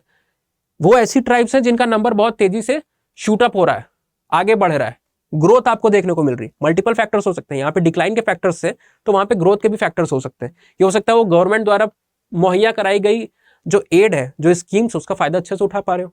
उनकी जो प्रैक्टिसेस और लिटरेसी लेवल के ऊपर वो आपको देखने को मिल रहा है, बहुत अच्छी आपको देखने को मिल सकती है, इस वजह से उनकी ग्रोथ हो रही है। एग्जाम्पल की अगर आप बात करते हो तो 3 प्रोमिनेंट नाम इसके में आ जाते हैं, जो इंडिया की 3 सबसे बड़ी मोस्ट पॉपुलस ट्राइब आपको देखने को मिलती है। ठीक है, इनका नंबर आपको 10 मिलियन से भी ज्यादा आपको देखने को मिलता है। इनमें से 2 का, पहली कौन सी है इनमें से? संथल का पॉपुलेशन। संथल रिवॉल्ट के बारे में आपने सुना होगा, 1857 से जस्ट 1 साल पहले 1856 में हो रही है। पूरी अंग्रेज की सत्ता को हिलाकर रख दिया था, बहुत बड़ा चैलेंज की तरह वहां पे काम किया था, और अंग्रेजों की आंख खुली थी कि ट्राइबल भी हमारे लिए थ्रेट बन सकते हैं। तो कई सारी स्कीम्स हमको वहां भी देखनी होगी। नेक्स्ट आप बात करते हो गोंड्स की, गोंडवाना लैंड की बात करते हैं लोग, अपने लिए अलग से रीजन की मांग कर रहे हैं, वहां पे आपको देखने को मिलता है। ठीक है, वेस्ट आप देखते हो सदर्न यूपी के पार्ट में आपको देखने को मिल रहे हैं। इनफैक्ट ये 5 राज्यों में आपको उधर देखने को मिल जाते हैं। मध्य प्रदेश के रीजन में है, आपको देखने को मिल रहे हैं ये उत्तर प्रदेश के रीजन में, झारखंड के रीजन में, और आपको छत्तीसगढ़, इन सारे रीजन्स में इनका एक तरीके से डिस्ट्रीब्यूशन है। ऑल्दो माइग्रेट करके तो बहुत सारे राज्यों में मिल जाएंगे, पर ये मेन है जहां पे इनका रीजनल एलोकेशन आपको देखने को मिलता है। और लास्ट जो है वो भील्स की पॉपुलेशन है। ये 3 मोस्ट पॉपुलस ट्राइब है, और यही जो 3 ट्राइब है ये प्रोलिफरेटिंग ट्राइब भी कहलाती है। इनका नंबर बहुत ही अच्छे तरीके से ग्रो कर रहा है ना, इंक्रीज कर रहा है, इसमें कोई भी आपको लैग देखने को नहीं मिल रहा। तो these are just opposite of what? डीपीटीज और depopulating tribes. So I hope आपको ये 2 कॉन्सेप्ट समझ में आ गए होंगे। अब हमने देख लिया कि डीपीटी के किस तरीके से कॉन्सेप्ट के ऊपर ही पीटीजीज बना, और कब बना? 1973 में। रिपोर्ट 1 डेकेड पहले आ गई, 1 डेकेड से ज्यादा समय हो गया था। उसके 1 डेकेड बाद जब इंडिया को एक तरीके से फुर्सत मिली कई सारी चीजों से, ऑल्दो फुर्सत तो कभी नहीं मिलती है, कई सारी प्रॉब्लम्स इस समय भी चल रही थी। थोड़े समय में आपको देखने को मिलेगा, अगर आप पोस्ट इंडिपेंडेंस पढ़ते हो तो वहां पे जेपी का मूवमेंट स्टार्ट हो गया है ना। कुछ समय बाद 1-2 साल के बाद इसके बाद इमरजेंसी लागू करनी पड़ जाती है, फिर इंदिरा गांधी जी की गवर्नमेंट ही चली जाती है। तो कई सारी चीज आपको हो रही है, लेकिन फिर भी थोड़ा सा एक कंपैरेटिवली बाकी टाइम से ज्यादा सुकून मिला हुआ था, जिस वजह से क्या होता है देश में, यहाँ पे पीटीजीज को लॉन्च किया जाता है। पर उस समय भी पीटीजीज को यहाँ पे इंक्लूड नहीं किया जाता है कि पीटीजीज कौन रहेंगी, सिर्फ इस ग्रुप का क्रिएशन हुआ है। यानी इस कॉन्सेप्ट के बेसिस पे एक कैटेगरी बना दी गई, जिसके अंदर आपको सेलेक्ट करके पॉपुलेशन को रखना है, जिनको आप स्पेशल सहायता देंगे, स्पेशल एड और स्पेशल रिप्रेजेंटेशन आप मुहैया कराओगे। पर यह प्रॉब्लम थी 73 में क्रिएट करते समय कि इनको पहचानोगे कैसे। जैसे शेड्यूल ट्राइब के लिए क्राइटेरिया बनाया किसने? लॉ सेक्रेटरी बीएन लोकुर साहब ने। कब? 1965 में वो क्राइटेरिया उन्होंने दिया। उसके सिवा भी उससे पहले क्राइटेरिया थे, उसके बाद भी कई सारे क्राइटेरिया आए। एलपी विद्यार्थी साहब ने भी कई सारे क्राइटेरिया दिए हुए हैं, बहुत फेमस आपको एंथ्रोपोलॉजिस्ट देखने को मिल जाते हैं नॉर्दर्न इंडिया में, बिहार स्कूल के साथ एसोसिएटेड देखने को मिल जाता है। पूरा नाम ललिता प्रसाद विद्यार्थी है, और इंडिया के 2 सबसे प्रोमिनेंट जो एंथ्रोपोलॉजिस्ट हैं ग्लोबली अगर आप बात करो। जैसे आप मूवीज के अंदर में बात करते हो तो बहुत बड़े जो 2 नाम आपको देखने को मिलते हैं ग्लोबली। अब बाहर जाते हो तो पहला नाम अमिताभ बच्चन आपको देखने को मिलता है, और दूसरा तो कोई जिनसे तुलना ही नहीं, बहुत बड़ा नाम आपको देखने को मिल जाता है शाहरुख खान का। तो ये 2 लोग हैं जिस तरीके से। उसी तरह एंथ्रोपोलॉजी में जो आपको 2 बच्चन और खान आपको देखने को मिलते हैं, वो आपके हैं एलपी विद्यार्थी, ललिता प्रसाद विद्यार्थी और एमएन श्रीनिवास। बाहर इनके कई सारे कनेक्शंस थे, कई सारे पेपर्स जो है वो बाहर के बहुत बड़े एंथ्रोपोलॉजिस्ट के साथ, शिकागो स्कूल के साथ, मैनचेस्टर स्कूल के साथ उनके कोलैबोरेशन में पब्लिश हुए। ठीक है, और कई सारा अप्रिशिएशन भी इन्हें मिला, इनके भी वर्क को वहां पे रिकॉग्नाइज किया गया। कई सारे लोगों ने इनके वर्क को ही यूज करके अपने वर्क्स या फिर रीस्टडीज कंडक्ट की। तो वो बात हो गई यहाँ पे कि किस तरीके से आप डेबर कमीशन ने लोकुर कमीशन ने शेड्यूल ट्राइब के कैरेक्टरिस्टिक को डिसाइड किया। पर यहाँ पे भी शेड्यूल ट्राइब से भी ज्यादा बुरी हालत है किसकी? पीटीजीज की। तो आपको पीटीजीज के लिए भी कुछ कैरेक्टरिस्टिक को चुनना है। आप कैसे डिसाइड करोगे कि पीटीजीज को हम कैसे पहचाने शेड्यूल ट्राइब के बीच में? ट्राइब्स के बीच में शेड्यूल ट्राइब को आपने पहचान लिया, पर शेड्यूल ट्राइब के बीच उनसे भी बुरी हालत जिनकी है उनको आपको पहचानना है तो कुछ रिजिड स्ट्रांग रिक्वायरमेंट होनी चाहिए, कैरेक्टरिस्टिक होनी चाहिए। वो सारे आपको यहाँ पे आते हुए देखने को मिलते हैं। ठीक है, सबसे पहला एक क्राइटेरिया जो आपको डेवर कमिटी ने बताया, 73 में इसका फॉर्मेशन हो चुका है, आपको ये क्राइटेरिया देखने को मिल रहा है। Pre agricultural level technology, agricultural में जो आपको देखने को मिलती है जो टूल्स टेक्नोलॉजी है उससे भी ज्यादा रूडिमेंट्री फॉर्म्स ऑफ टेक्नोलॉजी आपको देखने को मिल रही है। ठीक है, सिकल होता है, ये सारी चीज होती है, इतनी डेवलप भी आपको चीजें नहीं देखने। मॉडर्न जो समाज है हमारा वो तो आज हेलीकॉप्टर दुनिया भर ट्रेडिंग एक्टिविटी मैन्युफैक्चरिंग पे पहुंच चुका है, पर एग्रीकल्चर एक सोसाइटी का न्यूलिथिक पीरियड में आप देख रहे हो इवोल्यूशन, जो एग्रीकल्चर रिवोल्यूशन की तरह आप देखते हो, उस समय में उससे भी पुरानी रूडिमेंट्री टेक्निक्स और टूल्स को वो यूज कर रहे होते कई सोसाइटीज में, है ना। इससे पुरानी अगर हम कह रहे हैं तो वो कौन सी इकोनॉमिक प्रैक्टिसेस हो सकती है जो एग्रीकल्चर लेवल से भी पुरानी टेक्नोलॉजीज को यूज करती है। Example, shifting cultivation, permanent cultivation और सेटलमेंट नहीं होता है, आप लगाते हो स्लैश एंड बर्न जिसको आप कहते हो, उससे भी पुराने क्या होता है आपको देखने को मिलता है पैस्टोरलिज्म का जो फिनोमेना है। ऑल्दो कई जगह पे पैस्टोरलिज्म जो है वो डायरेक्टली सेपरेट एंटिटी की तरह डेवलप हुआ, पर बहुत सारे जगहों पे आपको देखने को मिल रहा है कि एग्रीकल्चर से पहले एग्जिस्ट करता था पैस्टोरलिज्म, है ना। हर्डिंग का जो आपको फिनोमेना देखने को मिल रहा है, हॉर्टिकल्चर का जो फिनोमेना आपको जो इकोनॉमिक एक्टिविटी आपको देखने को मिली है, पर ये सब काफी नहीं है। जब हम यहाँ पे प्री एग्रीकल्चरल लेवल की बात कर रहे होते हैं तो बेसिक हमारा जो फोकस है, बेसिक जो हम जिस चीज पे आपको बताना चाह रहे हैं कि कौन सी एक्टिविटीज है, वो होती है हंटिंग एंड गैदरिंग की टेक्निक्स, हंटिंग एंड गैदरिंग की इकोनॉमिक एक्टिविटी या इकोनॉमिक परस्यू। फिशिंग का परस्यू जो होता है, इन सारे चीज में जो इंप्लीमेंट्स यूज हो रहे हैं, है ना, वो बेसिक है, वो पहले डेवलप हो चुके थे। एग्रीकल्चर के लिए जो चीजें डेवलप हो रही हैं वो काफी ज्यादा मॉडर्न और काफी स्पेशलाइज्ड है। किसी क्रॉप को आपको हार्वेस्ट करना है, कुछ शोइंग करनी है, कोई भी चीज आप देख रहे हो, आप ट्रैक्टर्स को देखते हो, मॉडर्न चीजें, कई सारी चीजें आई जो धीमे धीमे एग्रीकल्चर में भी इवॉल्व होके एक कॉम्प्लेक्स टूल्स एंड टेक्नोलॉजी का डेवलपमेंट हुआ। उसको तो छोड़ दीजिए, उससे भी कई ज्यादा पहले लेवल की जो टेक्नोलॉजी आपको देखने को मिल रही है। पहले के जमाने में जैसे एक नाइफ बना या फिर हैंडेक्स बना, हस्त कुल्हाड़ी जिसको बोलते थे, वो बना तो उसके मल्टीपल यूज होते थे। उसी से वो लोग एनिमल की स्किन को भी निकाल रहे हैं, अगर एनिमल को हंट करके आए तो उसकी स्किन को भी निकाल रहे हैं।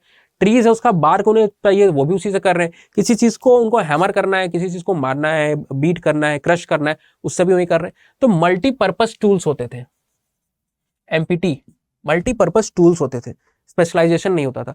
तो सिमिलरली हम उसी समय के टूल्स और टेक्नोलॉजी की यहाँ पे बात कर रहे हैं। जो पहला क्राइटेरिया है प्री एग्रीकल्चर लेवल टेक्नोलॉजी से हमारा, कि मोस्ट ऑफ द ट्राइब्स जो इसके अंदर में आती है वो ज्यादातर, सारी नहीं, hunting and gathering in nature है।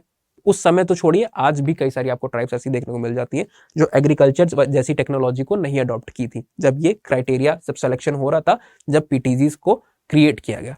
दूसरा जो क्राइटेरिया है वो स्टैग्नेंट और डिक्लाइनिंग, हमने बात की ना, इस पे आप बहुत ध्यान दीजिएगा, ये आपको बताना होता है। स्टैग्नेंट कई लोग का ध्यान नहीं जाता क्योंकि कई जगह पे बताया भी नहीं जाता, हर जगह डिक्लाइनिंग बताया जाता है, डीपॉपुलेटिंग का मतलब। पर यहाँ पे जो दूसरा क्राइटेरिया है वो स्टैग्नेंट, पॉपुलेशन रुकी हुई है एक जगह पे, स्थिर है, और दूसरा वो गिरी जा रही है, डिक्लाइन कर रही है, फॉल आ रहा है। तो ये दो चीज आपको देखने को मिल रही है। तीसरा क्या है, एक्सट्रीम लो लिटरेसी यहाँ पे आपको है, लिटरेसी का जो लेवल है वो बहुत कम है, साक्षरता जो है वो बहुत ज्यादा कम है, इस वजह से कई सारी प्रॉब्लम इनको फेस करनी पड़ रही है। डी जो लास्ट यहाँ पे आपको देखने को मिलता है, ट्रेट है इसका या फिर फीचर आप कह लो, जिसके बेसिस पे इनको बनाया गया है, वो है सब्सिस्टेंस लेवल की इकोनॉमी, गुजारा करने के लिए जितना चाहिए उतना, यानी कि क्या नहीं है, सरप्लस का कॉन्सेप्ट। मॉडर्न इकोनॉमिक सिस्टम में सरप्लस का कॉन्सेप्ट है, स्टोर कर लो, जब अगर कोई दिक्कत हुई बाद में फ्यूचर में नीड पड़ी तो तब यूटिलाइज कर लेना, या फिर स्टोर कर लो उसको सेल ऑफ कर दो अपने देश के अंदर या फिर बाहर। अगर आपको अपना एक तरीके से प्रोडक्शन आपका ज्यादा है तो आप बाहर भी उसको एक्सपोर्ट करके अच्छा खासा अमाउंट जो है वो अर्न कर सकते हो, देश में फॉरेन करेंसी को ले आ सकते हो थ्रू एक्सपोर्ट। तो सरप्लस होता है तभी ये सारी चीज पॉसिबल होती है। लेकिन प्रिमिटिव सोसाइटी, प्रिमिटिव इकोनॉमी में जब सब्सिस्टेंस लेवल की इकोनॉमी चल रही होती है तो एक तरीके से ओवर एक्सप्लॉइट नहीं कर रहे होते नेचर को, जितना चाहिए वो गुजारे के लिए जितना काफी है उतने से वो लोग संतुष्ट है, सेटिस्फाइड है। तो ये सारे ट्रेड्स बताए धेवर कमीशन, है ना। और 73 में जब लिस्ट बनी, जब क्लैरिटी नहीं थी, जब ये क्लैरिटी आ गई, जब इन क्राइटेरियाज को डिसाइड कर लिया गया तो फाइनली ग्रुप्स को मार्क करने में आसानी हुई कि आप इन क्राइटेरिया के बेसिस पे शेड्यूल ट्राइब के अंदर जो जो लोग आ रहे हैं उनको आप सेलेक्ट कर लो। आप देख रहे हो लोकुर कमिटी और इनकी जो धेवर कमिटी की रिकमेंडेशन है कैरेक्टरिस्टिक के बेसिस पे, उसमें डिफरेंसेस है। वहां पे जियोग्राफिकल आइसोलेशन को पॉइंट रखा गया था, जियोग्राफिकल आइसोलेशन को आप रख लोगे पॉइंट तो सारी की सारी ट्राइब, बहुत सारी tribe, most of the tribes cover हो जाएंगे, इसलिए इन्होंने उस चीज को वहां पे नहीं रखा।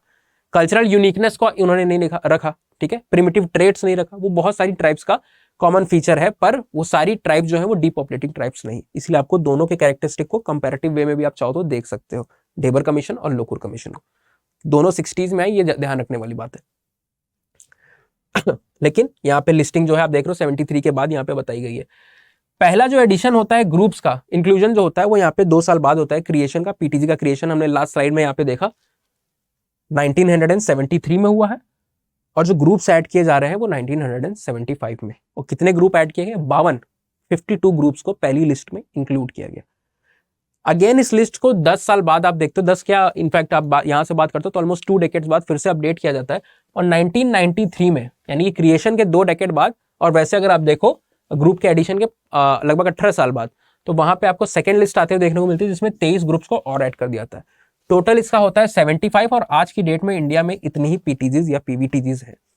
अब हम 2 टर्म यूज कर रहे हैं, ऊपर भी आपको 2 टर्म दिख रहे होंगे, इसमें आप कहोगे कि भैया ये दो काहे बोल रहे हो, एक ही बोलो ना, या तो पीटीजी बोला है तो पीवीटीजी, अगर एक ही मतलब है तो मतलब तो एक ही है, एक ही चीज को रिफर करने के लिए यूज किया जा रहा है, पर पीटीजीज एक फॉर्मल टर्म है।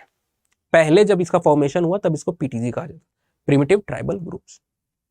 लेटर ऑन ये नाम जो है अराउंड मिड 2000 के आसपास आपको देखने को मिलता है, 2004 से 6 के बीच में इसको रीनेम करने की मांग होने लगी, और फाइनली इसी टेन्योर में इसको रीनेम कर दिया गया 6 के आसपास, 2006 के आसपास, और इसको रीनेम करके क्या कर दिया गया, पर्टिकुलरली वल्नरेबल ट्राइबल ग्रुप्स। तो आज की डेट में इसको पीवीटीजीज बोला जाता है, पहले के टर्म इसका जो यूज होता था वो पीटीजीज था। अब अगर आप पूछो कि सबसे अधिक पीटीजीज कहां पे है, तो वो स्टेट जो है यहाँ पे नहीं लिखा है, हम लिख देते हैं, उड़ीसा है, जहां पे आपको 13 पीपीटीज, 75 में से 13 पीपीटीजीज या पीटीजीज सिर्फ उड़ीसा में है। इसके बाद नंबर आता है आंध्र प्रदेश का, जहां पे आपको 12 पीटीजीज देखने को मिल जाती है। उसके बाद भी कई सारी जगह है जो जहां पे आपको 7 से 8, इसके बाद जो नंबर है वो 10 के नीचे पहुंच जाता है, 7 है, कहीं पे 8 है, और लोवेस्ट जो नंबर आपको देखने को मिल रहा है वो आपको यूपी उत्तराखंड, हम यूपी उत्तराखंड को एक साथ रख रहे हैं क्योंकि जिस समय ये फॉर्मेशन हुआ उस समय यूपी उत्तराखंड एक हुआ करते थे, एक स्टेटस, एक एंटिटी था, अलग नहीं हुआ करता था, उत्तर प्रदेश का पार्ट हुआ करता था। तो इसके अंदर 2 ग्रुप्स आते थे, जो कि एक है राजीज और बक्सास, राजीज एंड बक्सास। तो ये वो स्टेट है, अगर आप अलग अलग करके आप डिवीजन के बाद देखते हो तो वो स्टेट में से एक है, बड़ा स्टेट इकलौता ऐसा जहां पे सबसे कम पीटीजीज या पीवीटीजीज को इंक्लूड किया गया है ना। और टोटल स्टेट्स अगर आपसे कोई पूछे तो आप कहोगे 18 स्टेट्स में ये पीटीजीज को रखा गया है, यहाँ पे शायद कहीं हो, यहाँ 18 स्टेट और एक यूनियन टेरिटरी जो है वो आपकी अंडमान एंड निकोबार की है, जिसमें 6 आपको पीटीजीज आपको देखने को मिल जाती है, ठीक है। उसमें ओंगेज भी आपको देखने को मिल रहे हैं, जरावाज देखने को मिल रहे हैं, सेंटिनेलीज की जो पॉपुलेशन है आपको वो देखने को मिल जा रही है। इस तरीके से बाकी जितने भी ग्रुप्स हैं अंडमान एंड निकोबार के अंदर, आइलैंड्स के अंदर, वो आपको वहां पे देखने को मिलते हैं। अब आप कहोगे कि क्राइटेरिया डिसाइड हो गया, ग्रुप का फॉर्मेशन हो गया, अलग अलग ग्रुप्स को इसके अंदर में अलग अलग पॉपुलेशन, अलग अलग ट्राइब्स को रख भी लिया गया, टोटल 75 हो गए, 18 राज्य तक इसको एक्सटेंड कर दिया गया। पर इसका फायदा क्या हुआ, इसका ऑब्जेक्टिव क्या था, इसको करके आगे करना क्या चाहती है गवर्नमेंट? तो इसको करने के बाद गवर्नमेंट ये हासिल करना चाहती है, ये आपके मेन ऑब्जेक्टिव है जो गवर्नमेंट स्टैब्लिश करना चाहती है। सबसे पहला इसमें आप देखते हो कि comprehensive socio economic development government चाहती है, ठीक है। पूरी तरीके से सुचारू रूप से इनको इंडियन सोसाइटी के साथ, इंडियन सोसाइटी के डेवलपमेंट के साथ इंटीग्रेट करना चाहती है, अलग अलग मदद जो है मुहैया कराना चाहती है स्कीम्स के थ्रू। जो स्कीम्स लगातार आ रही, एक हमने बात की अभी 1 या 1.5 महीने हुए होंगे, एक रिसेंट स्कीम आई है इनके, आप कह सकते हो डेवलपमेंट के लिए, इनके अपलिफ्टमेंट के लिए, प्रधानमंत्री पीवीटीजी डेवलपमेंट योजना, तो वो भी नई आपको देखने को मिलती है ना। तो ये सारे वर्क इस फ्रंट पे किए जा रहे हैं इनकी कंडीशन को मोर और लेस इंप्रूव करने के लिए। दूसरा बात करते हो तो 100% ग्रांट स्टेट को पहुंचाया जाता है सेंट्रल की तरफ से, किस लिए? पीवीटीजी के ऊपर अलग अलग स्कीम्स और उनके जो एक तरीके से उनके लिए प्रोग्राम्स को कंडक्ट करना है, जो हेल्प, जो एड उनको मुहैया करानी है, उसके लिए सेंट्रल की तरफ से 100% पूरा ग्रांट दिया जाता है, स्टेट्स को मुहैया कराया जाता है। तीसरी चीज है हैबिटेट का जो उनका डेवलपमेंट है, ये अप्रोच रखी जाती है। हैबिटेट डेवलपमेंट अप्रोच कहाँ है?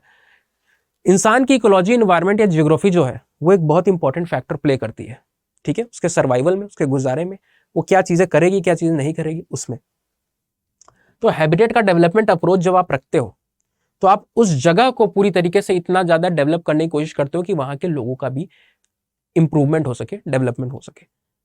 फॉर एग्जाम्पल अगर आप बात करो किसी जगह को आपको डेवलप करना है, वहां पे आप वाटर की सही सुविधा दो, ठीक है, जो मैल न्यूट्रिशन की कंडीशन है उसको हटाने की कोशिश करो, न्यूट्रिशनल लेवल को वहां पे सफिशिएंसी दो, इंफ्रास्ट्रक्चर लेवल की चीजें बताओ, हाउसिंग और सैनिटेशन पे ऊपर आप काम करते हो, इलेक्ट्रिफिकेशन का आप वहाँ पे काम करते हो, स्कूलिंग एजुकेशन का जो सिस्टम है उसको सही करते हो, हेल्थ की जो सिचुएशन है, फार्मेसीज खोलते हो वहाँ पे, हॉस्पिटल्स खोलते हो, इन सारी चीज़ों को अगर आप डेवलप करते हो तो वो एरिया डेवलप होता है, उनका हैबिटेट जो है वो डेवलप होता है।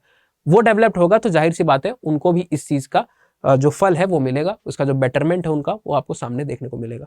दूसरी है कि अलग अलग ट्राइब्स की आपको खास देखने को मिलता है कि हैबिटेट का आपने कर लिया, पर कई जगह पे जो ट्राइब्स हैं एक ही रीजन के अंदर में मल्टीपल ट्राइब्स की मल्टीपल प्रॉब्लम्स हो सकती हैं, वो कल्चरली हो सकती हैं या फिर किसी और फैक्टर्स की वजह से हो सकती हैं। तो ऐसे चीजों को एड्रेस करने के लिए आपको ट्राइब स्पेसिफिक अप्रोच रखनी पड़ती है। ट्राइब स्पेसिफिक अप्रोच क्या है? हर ट्राइब की अपनी यूनिकनेस है। हमने बात किया ना कि प्रिमिटिव ट्रेड्स है और यूनिक कल्चर है, यूनिकनेस है, डिस्टिंक्टिव ट्रेड्स है इनके बीच में। कहा जाता है जो लोकुर कमीशन का हमने पॉइंट वहां पे आप चाहो तो ऐड कर सकते हो, डिस्टिंक्टिव या फिर यूनिक कल्चर है, ट्रेड्स आपको देखने को मिलते हैं। तो वो होने के कारण यहाँ पे हर ट्राइब की एक जो वेरिएशन है और हर ट्राइब की उसी के हिसाब से, जैसे वेरिएशन उनकी अलग अलग है उसी तरीके से प्रॉब्लम्स भी उनकी अलग अलग है। किसी ट्राइब में आपको हेल्थ की प्रॉब्लम देखने को मिल जाती है, कोई डिजीज का नंबर बहुत ज्यादा देखने को मिलता है। किसी ट्राइब में इलिटरेसी बहुत ज्यादा हो सकती है, हो सकता है वो एक ही रीजन, एक ही स्टेट, एक ही डिस्ट्रिक्ट के अंदर वो ट्राइब्स आती हो पर उनकी प्रॉब्लम्स अलग अलग हो। तो प्रॉब्लम अलग अलग हो तो ये तो नहीं कह सकते ना कि जिसको जॉन्डिस हुआ है उसको आप हेपेटाइटिस का इंजेक्शन दे रहे हो, ठीक है? तो जो बीमारी है उसको उसी तरीके का इलाज देना पड़ेगा। तो वही सेम चीज ये है कि जिस ट्राइब को जो प्रॉब्लम है उसको उस ट्राइब को स्पेसिफिकली उसी के प्रॉब्लम के अकॉर्डिंग सॉल्यूशन देना है, हेल्प करनी है, एड पहुंचानी है। तो वही है कि different scheme as per the problem of the tribe, कि जो प्रॉब्लम है उस हिसाब से स्कीम का फॉर्मुलेशन करो, इंप्लीमेंटेशन करो और एड पहुंचाओ। इन सारी चीजों को करके आप क्या कर सकते हो, ये जो प्रिमिटिव ट्राइबल ग्रुप्स हैं उनको एक तरीके से स्ट्रेंथन कर सकते हो। इंडिया की जो डेवलपमेंट की स्टोरी है उसके साथ इंटीग्रेट कर सकते हो। जो हमारा ट्राइबल पंचशील नेहरू जी के जमाने में वेरियल एलिमेंट की साथ जो चीजें बनी थी हमारी ट्राइबल पॉलिसी जो कि इंटीग्रेशन के अप्रोच पे बेस्ड है, वो यही चाहती है, उसकी सोल एक तरीके से इसी पे बेस्ड है। तो ऑन दी होल ये इन सब चीजों को लेके केटर राउंड कर रही होती, इसी को एज अ सेंट्रल एंटिटी मान के इस पे वर्क करने की कोशिश कर रही होती है। ये आज के लेक्चर में हमने क्या देखा, एक ट्राइबल एंथ्रोपोलॉजी का इंट्रोडक्टरी पार्ट, क्योंकि हम यहां से ट्राइबल एंथ्रोपोलॉजी को स्टार्ट कर रहे हैं तो एक इंट्रोडक्शन होना चाहिए था, किस तरीके से आप पढ़ोगे ट्राइबल एंथ्रोपोलॉजी को और क्या क्या चीजें आपको जाननी जरूरी होती है। मेन चीजें जो हमने इंट्रोडक्शन के बाद देखी वो दो थी, डीपीटी का कॉन्सेप्ट हमने आज देखा, डीपॉपुलेटिंग ट्राइब, और दूसरा हमने पीटीजीज या पीवीटीजीज को देखा। नेक्स्ट लेक्चर में हम ट्राइबल एंथ्रोपोलॉजी के अंदर ही बात करने वाले हैं अलग अलग फॉरेस्ट पॉलिसीज की, क्रिमिनल ट्राइब्स की और भी कई सारे ऐसे problematic situation on the administrative front जिनको इंप्रूव करने की जरूरत है और ट्राइबल सिचुएशन को अपलिफ्ट करने के लिए कुछ नई तैयारियां करनी है। So this was all about today's lecture on tribal anthropology introduction and specific topics. Next lecture will see you with some more interesting facts and topic. Till then thank you, have a nice day, signing off. Study IQ IAS, अब तैयारी हुई affordable.